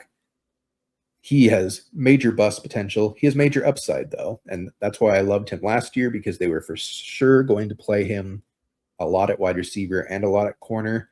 After this injury and with Parker Washington and Jacoby Myers in the fold, I don't know what they're going to do with Travis Hunter. I still like him at that price. As we continue scrolling, Brandon Ayuk is going to be somewhere else. We don't know where. He hasn't played in a long time. Could he still be good? Maybe. I don't really know. I might see if he drops a bit and see if I can get a bit of a better value on him, but I don't think the end of the 11th is like horrific. Juwan Jennings is wildly cheap. I don't know why. I know he's a free agent. I think he's good. Obviously he's not like an alpha. He's not going to just become the one wherever he goes, but if he stays in San Francisco, he's probably the one. So I like taking that shot on him. I want to get to the most interesting ADP in the draft, Mr.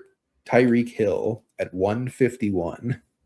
What are you doing with Tyreek Hill in the 13th, 14th round? The odds say take the shot in case he actually signs somewhere else. Yeah. Because if he's a Dolphin, I don't think I want Tyreek Hill on my team. Yeah. If he's anywhere else with a more secure quarterback, yeah, I think that ends up being probably the steal of the draft, because he's still Tyreek Hill. Though that injury was pretty brutal, I will say. And at this age now, I don't know if he will come back to his, pretty dominant self. Yeah. I don't know. I don't know right now what to tell you, because in the 13th round out of 20 rounds, you're taking shots. Yeah. You are just, look, I think this player will get, I don't know, at least half the snaps, so at least get a chance to crack the lineup. And if Tyreek Hill is out there, yeah, I'm doing that probably over Jeremy Bernard. I'm definitely going to do that over Shaheed. I'm torn. Yeah. Because I'm out on him in general. But when you're playing a game like this and you don't need to decide to play him in a lineup, yeah, you can just get the straight up old-fashioned Tyreek Hill, 2 touchdowns, 180-yard type of game. It could happen probably. Imagine what happens if he's cut by the Dolphins. I think he will be cut, to be fair. They get a lot of savings if they cut him. Tua is the one where it's a lot harder to cut, but Dolphins are absolutely moving on from this Mike McDaniel era. And I think Tyreek Hill is like the poster boy of this era.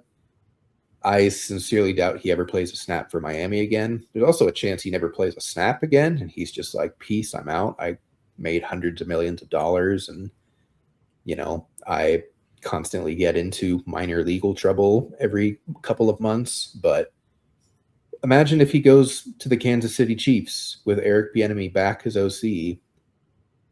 This guy's a 6th round pick, 5th round pick, and that's only because he's old that he's even that low. And you can get him in the 13th round. Absolutely. He's basically a rookie is the way I'm seeing it, of this guy could be nothing. He could barely play. He could suck, but he could also just absolutely explode for you. And so I kind of am treating him like a rookie, where it's just you have a very wide range of outcomes and a lot of risk involved with it, but the upside is so high that you just need to take your shots on him. So I think you really laid it out well. He could just be a guy you need. And so as long as he's that cheap, I'm going to draft him. I think I personally will need to stop myself from being too aggressive on him, because there is the chance that he just isn't valuable. I have so many just hesitations to grab him, but you're absolutely right. The upside is immense. The cost is so low. I think it's worth it. I think you just give it a shot. And 2 picks down, Tank Dell is kind of a rookie too. Yeah. Same reason. He was so great. Injury. Complete unknown about where he's going to be back in this team. Yeah. Yeah. What can you do? What complicates it for me for Dell is that he actually has the worst draft capital out of all of the Texans receivers. Both Higgins and Noel went earlier in the NFL draft than Tank Dell did, which is weird because you wouldn't think that just of how Tank Dell played as a rookie. But there's a chance that he's just kind of like John Mechie for them, or he's just the 4th guy that's like, oh, wow, that's a fun name, and then he does nothing. Or there's a chance he's the wide receiver 1B. He's got such a wide range of outcomes. That injury was obviously catastrophic. He missed more than a full season. It'll be almost 2 years since he played a snap when he plays in preseason next year. But that doesn't necessarily mean his career's over. That doesn't necessarily mean he's just automatically washed. He could, he was never a pure athleticism type of play anyways. He's always been just a good route runner and a good technique type of player. So if he can get to 90% of his former athleticism, what does that look like? He's cheap enough, like you said, could be worth it. I'm probably going to let him drop because I think most of the fantasy community is just out, which is fair. But I think he probably falls into the high 100s, even low 200s of ADP after the first couple of weeks. So I'm going to let him fall and then I'm going to take him. But I don't think he's undraftable by any means. And then we spent a lot of time on receiver, but it is the most important position for Underdog, and it is the deepest.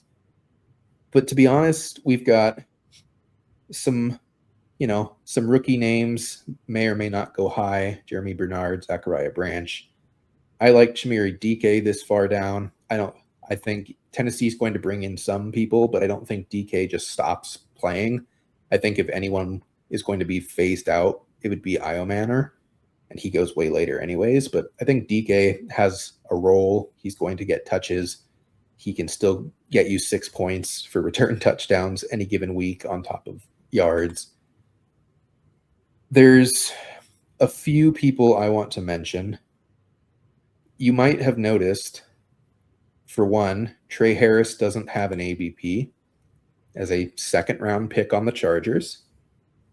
So draft the crap out of him, especially to start. He will eventually get an ADP. People are going to reach for him, but he is starting out as an undraftable player, which does not make a lick of sense.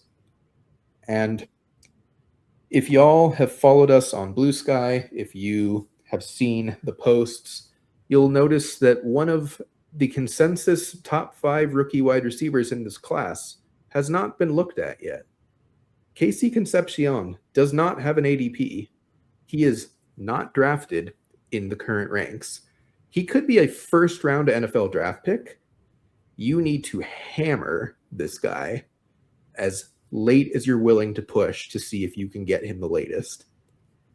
I don't know exactly where I have him ranked currently. I'd have to scroll through and look.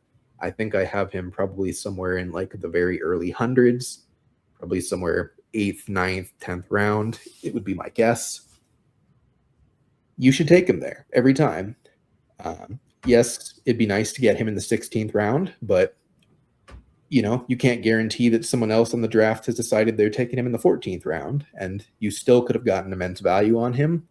So I'd say basically wherever you have him in your personal ranks, if you use my ranks, whatever ends up being the case, you should just bookmark a spot where you're like, feel comfortable saying, I should take him every time if he's there. Yes, it feels not great to be like super overweight on a player when a contest opens, but the reason you draft on opening day, on the day after the contest opens, is for plays like this. It's for a borderline first, early second round NFL draft pick who doesn't have an ADP. You can get him way cheaper than he's supposed to go, and you should be doing that as often as possible, especially if you're going to draft 10, 15, 20 drafts opening day, the first couple of days, because getting value that you identify is still one of the best ways to win. So I think, Casey Concepcion, definitely target him. Chris Prezell also does not have an ADP. He's not quite as great a prospect, but he could still easily be second, maybe third round draft pick on a good situation. He has the profile. So definitely look through the rookies, especially if you have your takes. The receivers, a lot of them got ranked a little weirdly. The running backs were okay, but wide receivers, definitely the one where look at your rookies. Don't go too deep in your bag yet. We don't know where these 3rd, 4th, 5th round type of prospects are going to land. I was way overweight on Jack Besh last year in the big board. That, Besh boy. No. that turned out great. So one last person I'll mention in the wide receiver realm, because I think it's kind of big brained, but I think it's worth pointing out, is Ryan Flanoy of the Dallas Cowboys. This man was earning targets consistently and earning red zone targets consistently at the end of this season when CeeDee Lamb and George Pickens were both healthy and on the field for all the snaps. He is the wide receiver 3, very clearly. He could become the wide receiver 2 if what we talked about happens and George Pickens leaves. It's not likely, but it could happen. He has no ADP. He is valuable. He's young. He's ascending. He's on a good offense. That's the type of 20th round pick that I will gladly click the button on every time that I can. There's plenty of guys in this range where they all could have value, but I think identifying players like Flanoy, where that they score fantasy points, that they're in an offense that you want to invest in, even if they're not necessarily going to step into a role for certain that you want. It's hard. You can't really find that in the 20th round. So I would rather make the bet on someone like Flanoy. Are there any wide receivers off the top of your head that you think are in a similar situation? Treylon Burks, baby. I didn't mean to become a Treylon Burks truther, but seeing him on the Commanders making a few plays, I'm fine with that. That was pretty exciting. This stat line is very sad. Don't look at this too deep. But he's still, I'm pretty sure he's 23 years old.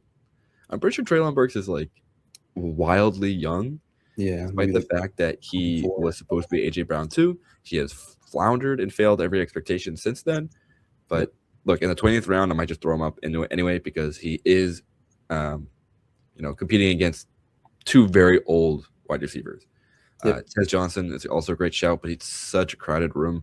Jalen McMillan, Chris Godwin, Mike Evans, Igbuka, it's tough. He is a solid play. I that one just hurts because you're kind of rooting for an injury. But the name that I really want to point out is Torrey Horton. Yes. I was pounding the table for him.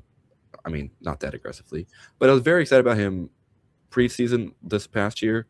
I was very excited to see that he kind of came through in the opportunities that he did have. He had 5 touchdowns in his very short stint. He was a red zone target. He is just an amazing route runner as well. The problem was he was behind JSN, who we know is elite. He was behind Cooper Kupp, who is just someone who they brought in, and he is fantastic, but now he's kind of gone. Yeah. And then he got hurt. And the Seahawks in general are more of a run-first team. Yeah. And really relying on their defense. Yep. So I think a second-year breakout is probably more correct for him. And grabbing him in, I think 17, 18, 19 round, perfect. I think it's a really, really good shot. And who knows? I think he can, if he plays a whole 17, I think you're going to really enjoy Torrey Horton. We're on to the last position to talk about, tight end. We can make this one kind of fast because there's a pretty universal theme to talk about with tight ends. And we'll start at the top. These two, McBride, Bowers, that's correct. McBride in the first feels a little icky. I might just only take him when he falls to like the 2-2, 2-3, 2-4, but he was fantastic last year, and it's proof of concept. We don't know if it will be perfectly replicated, but we know that it can happen. Same with Brock Bowers. We know that it can happen. We know he's getting Fernando Mendoza. We know he's getting a new coaching staff that should actually at least attempt to use him like he's supposed to be used. Right now, the betting odds favorite to be their head coach is Clint Kubiak, which is why they have not done anything yet, because they can't interview him because he's still playing. So if that happens, like wheels up on Brock Bowers, wheels up on Ashton Genty, all that good stuff, what on earth is Kyle Pitts doing at ADP 41? What on earth is Kyle 140 Pitts burger, and all of a sudden, the third best tight end in the league. Which was a fourth of all of his total fantasy points on the season, by the way, was in that one single game. A fourth. This is a 17-game season. Like, that's not how the percentages are supposed to work. You just lack the vision, man. You lack what can happen now. Actually, all right, here's the real answer. Kevin Stefanski. That's the real answer, is why he's the third.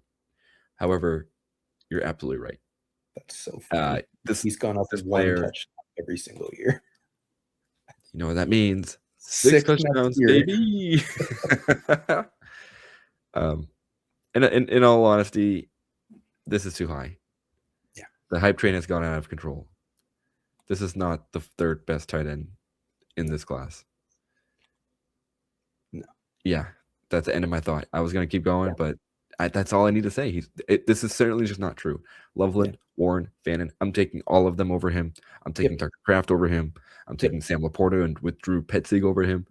It's just very, very optimistic at 40. We also don't know who his quarterback is. Like, it could be Kirk Cousins for most of, if not all, the season. That sounds awful. I know that he had his 40-point game with him, but there's one very specific formula that was the reason why he did that. There's two. Drake London was out, but it was against the Buccaneers. If you would like to rack your brain as to the last 2 seasons of Kirk Cousins, he's had exactly 3 good fantasy games, and they have all come against the Tampa Bay Buccaneers. The first 2 times it was Darnell Mooney that went wild. This time it was Kyle Pitts that went wild. That's the only time it ever works. If you take that game out, Kyle Pitts had another very average season, which is fine. I want to say he was like the 15th tight end off the board last year. Like, he was a great price. That was a great pick. Tight end 3 in the 4th round? No way. Just no. I think he's in the 80s in my rankings. I mean, that's just absurd. Truly. Yeah. I love it though. I love where the head's at. I can kind of see the vision, but this is too much, man. too pricey for me. Colston Loveland, on the other hand, love that price. Will be drafting him plenty. I think he should be higher. I think he should be a third-round pick. I really do. He just became the guy for Chicago in the last quarter of the season, especially in the playoffs. He earns targets. He's athletic. He is probably the one in his offense. Caleb has a very strong connection with him. Colston just kind of gets open in the way that Caleb needs him to get open, as far as, when he's avoiding all these pressures and scrambling out of sacks. It's very much like Kyler Murray was with DeAndre Hopkins a few years ago, if you remember, where, Kyler would just avoid sacks for 7.5 seconds, and then all of a sudden he'd be like, well, Hopkins is down there somewhere, and then Hopkins would come down with the ball. He did it against the Bills. He had plenty of those catches. Loveland's kind of in the same mold. He gets open. He's young. He's ascending. I never liked Tyler Warren over him. I think that's kind of been proven correct. I think, honestly, I don't know if Warren should be the next tight end after Loveland if we're just going to ignore Kyle Pitts. I would put Harold Fannin next. I think Harold Fannin is just good. I understand the Browns situation sucks. Guess what? It sucked last year. It's probably going to suck again this year. I don't think it matters. I think he's just good. Who knows who their quarterback's going to be? Who knows who their coach is going to be? I don't really care. He's the one on this team. They're not going to just pluck an alpha wide receiver out of thin air. They're not going to be able to draft one, most likely. I would rather have Fannin than Warren, personally. I would not mind having either. Like, I do think Tyler Warren is very good.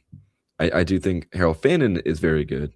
I think Fannin proved that he could do a lot more with a lot less.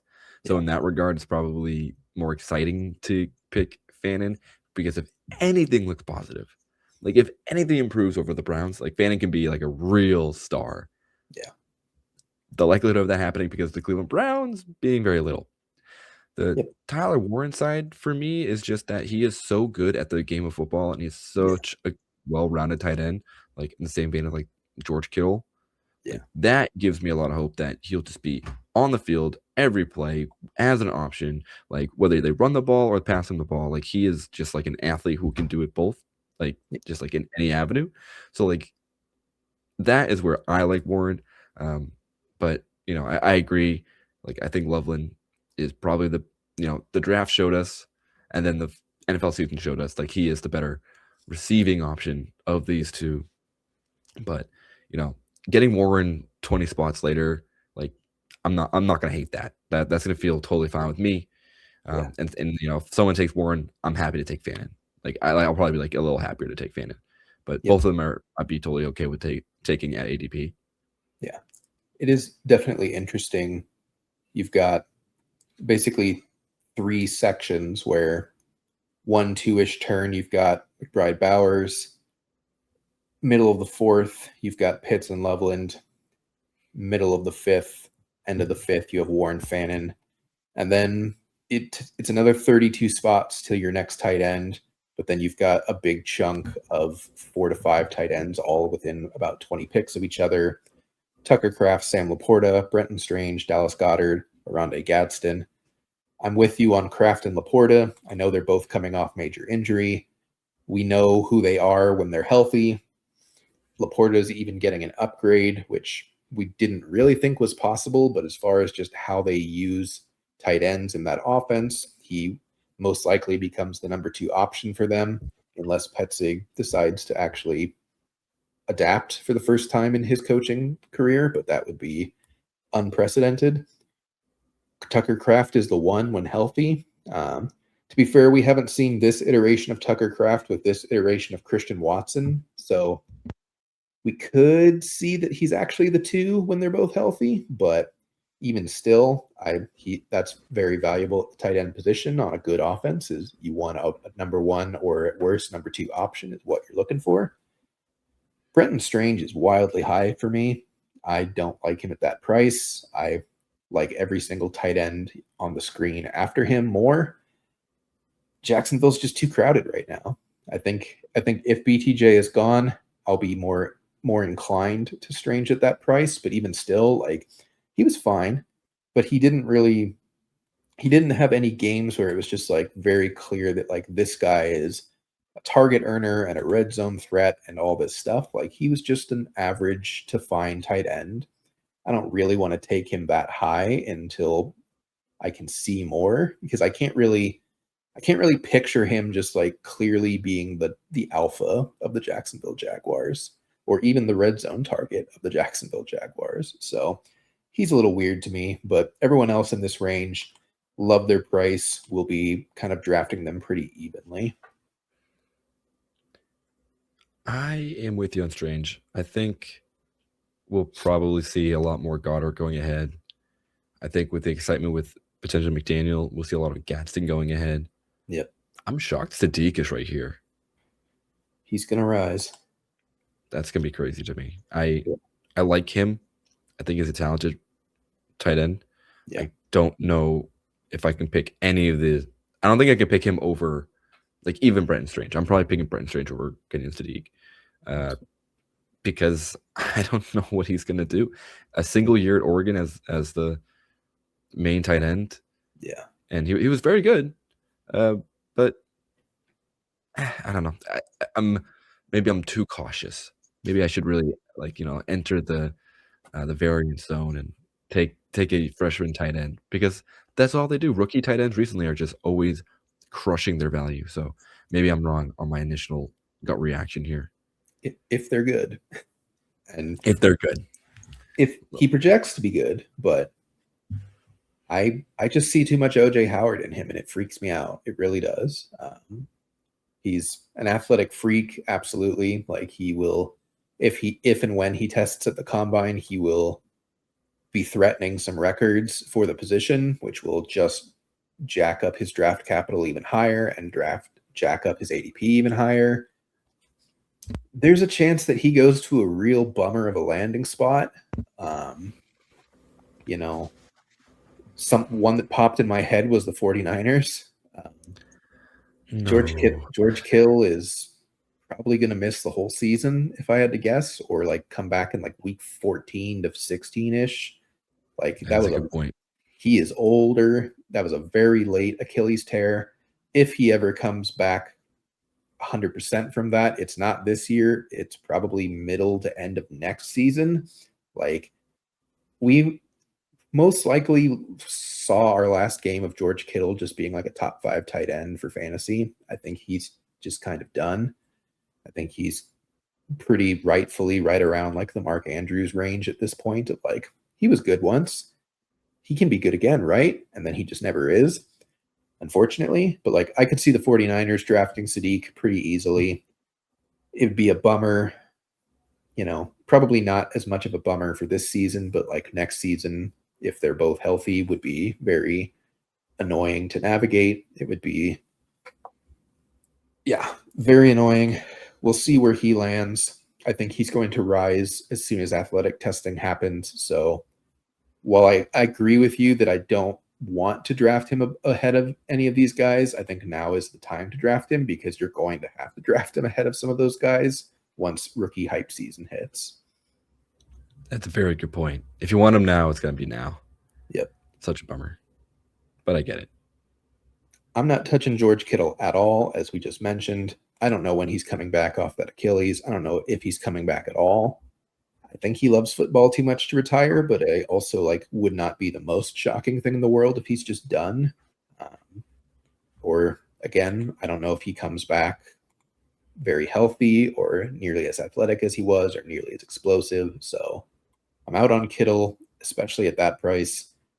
Andrews is interesting simply because Isaiah likely might be a free agent and Lamar still loves Mark Andrews, but this is also not prime Mark Andrews anymore. This is kind of just a guy. So we might honestly still be paying a name tax on him that we really shouldn't be. Like if you were to say Andrews versus Hunter Henry, I'd say that they're basically exactly the same. Like they will have a couple games where you're like, yeah, that was good. And that'll be it. So same with Dalton Schultz. I don't like AJ Barner this high, but I'm also very staunchly anti AJ Barner as a player. I know not everyone is. So if you want to take him there, Godspeed, but I just don't think he's really that special as a tight end. And then it just kind of gets weird. A couple players that I will point out, I think Theo Johnson has decent upside to give you better value than this.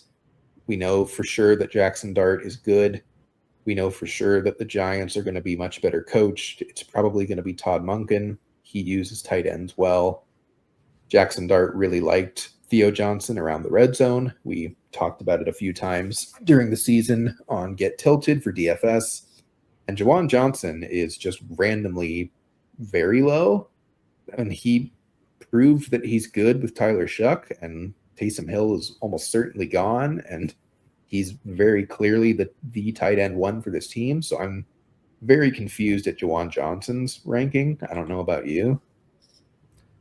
The Saints stack will once again prove to be very powerful because you're so cheap.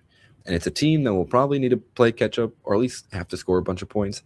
I don't think their defense is bad. I just think that they'll be in game scripts where they can't really just keep running the ball. So that means Juwan Johnson down here. Love it. That's a pretty solid click to me, especially if I did pick up Shuck, or I plan on picking up Shuck if the draft has gone some super weird way where I'm sitting at pick 170 and Shuck's still on the board. So Juwan Johnson, kind of odd. I think it's odd that he's behind both Rams tight ends, but I get it. I understand why they're very exciting, and they're proving to be very, very valuable in fantasy. I think Terrence Ferguson is probably going to be the more electric and the more worthwhile pick. Despite Colby Parkinson getting a lot of the work, I think Terrence Ferguson has more of the exciting opportunities. He gets a lot of deep shots, a lot of like planned, deep, not even like slot fades, just like straight up out wide, just beat the guy in front of you. Yeah. And that's pretty cool. Yep.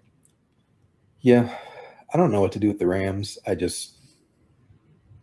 They will always be at best third fiddle, and probably even then not really, more like fourth or fifth fiddle, because I think they would still rather use Kyron and Corum in the red zone than they would tight ends. Like, I know it's been kind of a meme of 2025 of like, oh, here comes a tight end designed play in the red zone, and then it always works because they just draw it up so well. But like, I don't know. I think both of them are too high. I will wait for whoever of the two drops and probably just draft them. Or if they both drop into like the 200s, then I'm more interested. Travis Kelce at 204 is funny. I just don't know what to do with it.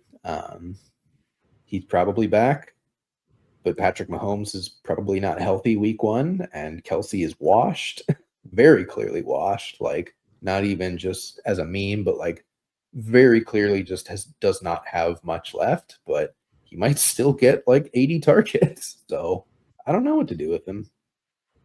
I will just pass. Like, I would rather just gamble on Stowers. Yeah. Because he's just, again, rookie tight end will come through. Or at the very least, he'll beat ADP, and the landing spot will matter. But I do think he's very talented. So I think Kelce with a weird new offense, we'll see. Not new offense in terms of play caller, because they've played Bieniemy before. But we don't know what the Chiefs will look like next year. Yep. Also, get Michael Trigg on your rankings. Can you are you out of players? Can you only do 250? No, I can do more. I'll say this about every rookie tight end that's not Sadiq. I have them ranked just because I don't want everyone to full fade all of them, but I don't really want to draft any of them until I see where they land. Because I don't think any of them have the talent where they could just like very clearly beat out an incumbent. I think it's very much just like if they land in a spot where there is opportunity, then I will draft them. But like, they could all just be like Gunnar Helm levels of players where it's just like, yeah, they can beat out Chig. They don't beat out Chig. And like, tight end is already the least valuable position. And I'd rather just take guys that I know have jobs down here, like Pat Freiermuth. He's definitely going to have a job. definitely with the Steelers. They're not bringing back Jonnu. Darnell Washington will probably start on the pup. Like, sure, they could draft someone, I guess, because it's the Steelers. But like, again, if it's Freiermuth versus any of those guys, like I would probably bet that Freiermuth at least outscores them in their rookie season outside of Sadiq. And I don't think the Steelers would draft Sadiq, but they've done dumb things before. So I guess if they want to. If they have Arthur Smith to start the year, they will be running a 5 tight end set. They'll find a way. Yeah. Don't you put it past the man genius Arthur Smith. Yep. But like David Njoku is a free agent. He just consistently claims that he always wants to be a Brown, but like I don't think anyone in their right mind would ever claim they want to be a Brown. So I kind of doubt that. That's a cry for help. Yeah. I sincerely doubt he's back. I don't know why the Browns would pay him, to be honest. Like, Bannon is very clearly better, and Njoku's just kind of duplicative and will cost a lot of money. So, yeah, a lot of these tight ends, like, I think a lot of them are going to be more draftable in Best Ball Mania as your third tight end late. Right now, I just don't know what a lot of the sketchy tight end rooms are going to look like. And so I don't think any of the rookies in particular outside of Sadiq are good enough where I feel comfortable like planting my flag and saying like this guy can overcome 80% of all scenarios. Like outside of him being drafted behind like McBride or Bowers, like he can be the starter. Like I don't think anyone else besides Sadiq has that ability, in my opinion. I think these are just kind of a lot of solid dudes that are good real life football players and good real life tight ends, but I don't know if they're good fantasy players. It could just be a whole bunch of like a lot of AJ Barners of just like, does everything that you're supposed to do at tight end, has some athleticism, has some touchdown upside, has some reception upside, but is not really going to give you 28 in a week. It's just going to be a lot of here's 12, here's 7, here's 5, another 12. Like that's fine, but there's also plenty of chance for all of them to just be 0-0. Like, if you drafted Terrence Ferguson last year, he did nothing. If you drafted Elijah Arroyo last year, he did nothing. Like there was very specific tight ends that you needed to aim for. And the only way that you were ever really going to draft them was either very early, because Fannin was honestly more beloved early in the draft process than for a lot of the actual summer, or very late, because then we were like, oh, Fannin's running with the ones all year. He's never stopped running with the ones. We should probably draft this guy. The answer was yes, but like I had just as much Fannin as I had Gunnar Helm last year. One of those worked out. One of those really, really didn't. So I'm just not, I think Trigg has upside, but I also think he could easily he's got a questionable enough profile that he could just be a 4th round pick. And then I'm just absolutely not interested unless the landing spot's like perfect, like Carolina or something like that. But Stowers and Claire, I think, are at least like pretty locked in day 2 picks. And that is at least worth something. And I don't want people to full fade them, but I personally probably won't actually click them, even if they're at the top of my own rankings.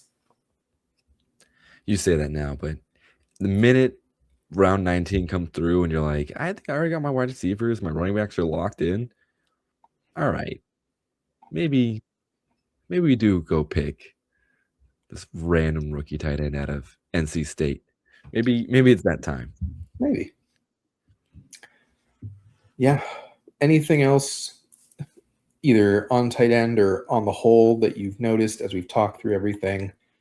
We know, folks, it's been 2 hours. We appreciate you sticking with us, but this is a lot of information that you need to take in because drafts will be launching in the next couple of days.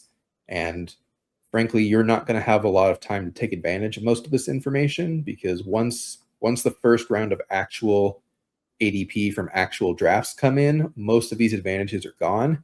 It's why you should draft some drafts when the contest launches if you're planning to put in any type of volume on the season. So a lot of info to take in. Any closing thoughts from you? The best thing I can say is target uncertainty in the later rounds.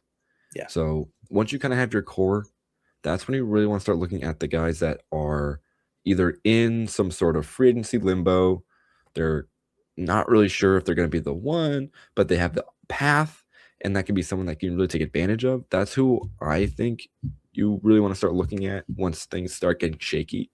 Like, after your first 6 rounds where you kind of have like your main point scorers kind of locked in, that's when we start thinking, all right, where's Brees Hall going? Where is, I honestly, they're kind of mostly running backs, right? And they're all in the same path. But you understand where I'm coming from. Because once you can drill in on those uncertain players, and then once the picture becomes clearer, the value is gone, kind of like what you were just saying. So that's kind of like the last little tidbit I'll leave you with. Like, don't be scared once especially when you hit the double-digit rounds. Don't be scared of uncertainty. Lean into it. Go ahead and go get Tyreek Hill that late. The upside's immense. Why not pick Kelsey? Because you never know. Maybe he doesn't retire. Maybe they're like, all right, one last ride, right? Like, he does his farewell tour, and they give him 12 targets a game. Yeah, that's not that crazy. So uncertainty, target it. Go grab something. And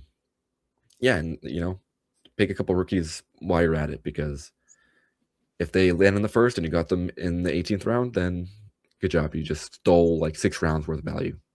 Yep. Absolutely agree with that. Last thing I'll say before we get out of here. When you're in a draft, and honestly, before you get into drafts, identify the players that you think are going to rise in ADP as drafts go along. I tried my best to point it out as we went through, players like AJ Brown, players like that trio of running backs of ETN and Walker and Brees Hall. They're all free agents. They're almost certainly going to rise pretty much no matter where they go, unless they go somewhere really dumb, like, I don't know, like the Eagles decides to pay one of them, which is basically not going to happen. But, Please no. There's technically infinite possibilities in both directions of what could make someone rise or someone fall, but we have pretty decent ideas of like the most likely outcomes on these. Like, Kenneth Walker is most likely either a Seahawk or he's going somewhere where he gets a full workload, because there'd be no reason for him to leave the Seahawks if they're going to give him the full workload. So he's going to go up in ADP either way. Brees Hall, like, he's either tagged by the Jets and we know exactly who he is, and that's fine for his value and is pretty similar, or he goes somewhere wildly better and he goes up 2 to 3 rounds in price. So identifying these players and drafting them at their current prices now is probably the best way to gain an edge, as long as you are also keeping in mind and supplementing them with players who you don't think are going to drop in ADP. So, for example, if I'm targeting Kenneth Walker, or if I'm targeting Travis Etienne, I don't want to do that on a team where I drafted Rashee Rice, because Rashee Rice, they could just flip ADPs, in 2 months. Like, those guys could be back end of the second. Rashee Rice could be in the fourth, because we're getting concerns about,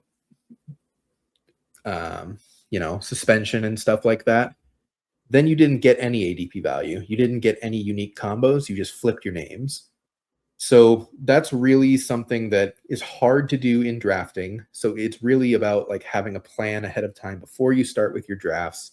You identify names where you identify the risers, and then you identify players whose value is steady to mix with them. Or if you're not going to really get in on risers, or if you don't believe in risers and you believe people are going to fall, either fade them now, or you should still take a few fallers independent of the risers, because even if technically the value is better, you still might want the combo you can get now versus the combo you can get later, even if the perceived value is better now. That's kind of the catch-22 of like always look for ADP fallers. But at the same time, like, you know, if Jonathan Taylor had been back into the first round pick last year, he wouldn't have helped you that much because he would have been paired with Malik Neighbors and Brian Thomas Jr. and Nico Collins, all who did basically nothing all season. He was only valuable because he ended up being paired with the early first round guys like Jamar Chase and Bijan Robinson and Jahmyr Gibbs. So sometimes combos matter more than the actual player themselves. So it's a delicate game to play. It's difficult. It's a lot easier if you do slow drafts for sure, but even in fast drafts, it's best to keep in mind of how ADP relates to each other, what kind of combos of players do I want, and of course, take your stands. This is fun. It's supposed to be fun.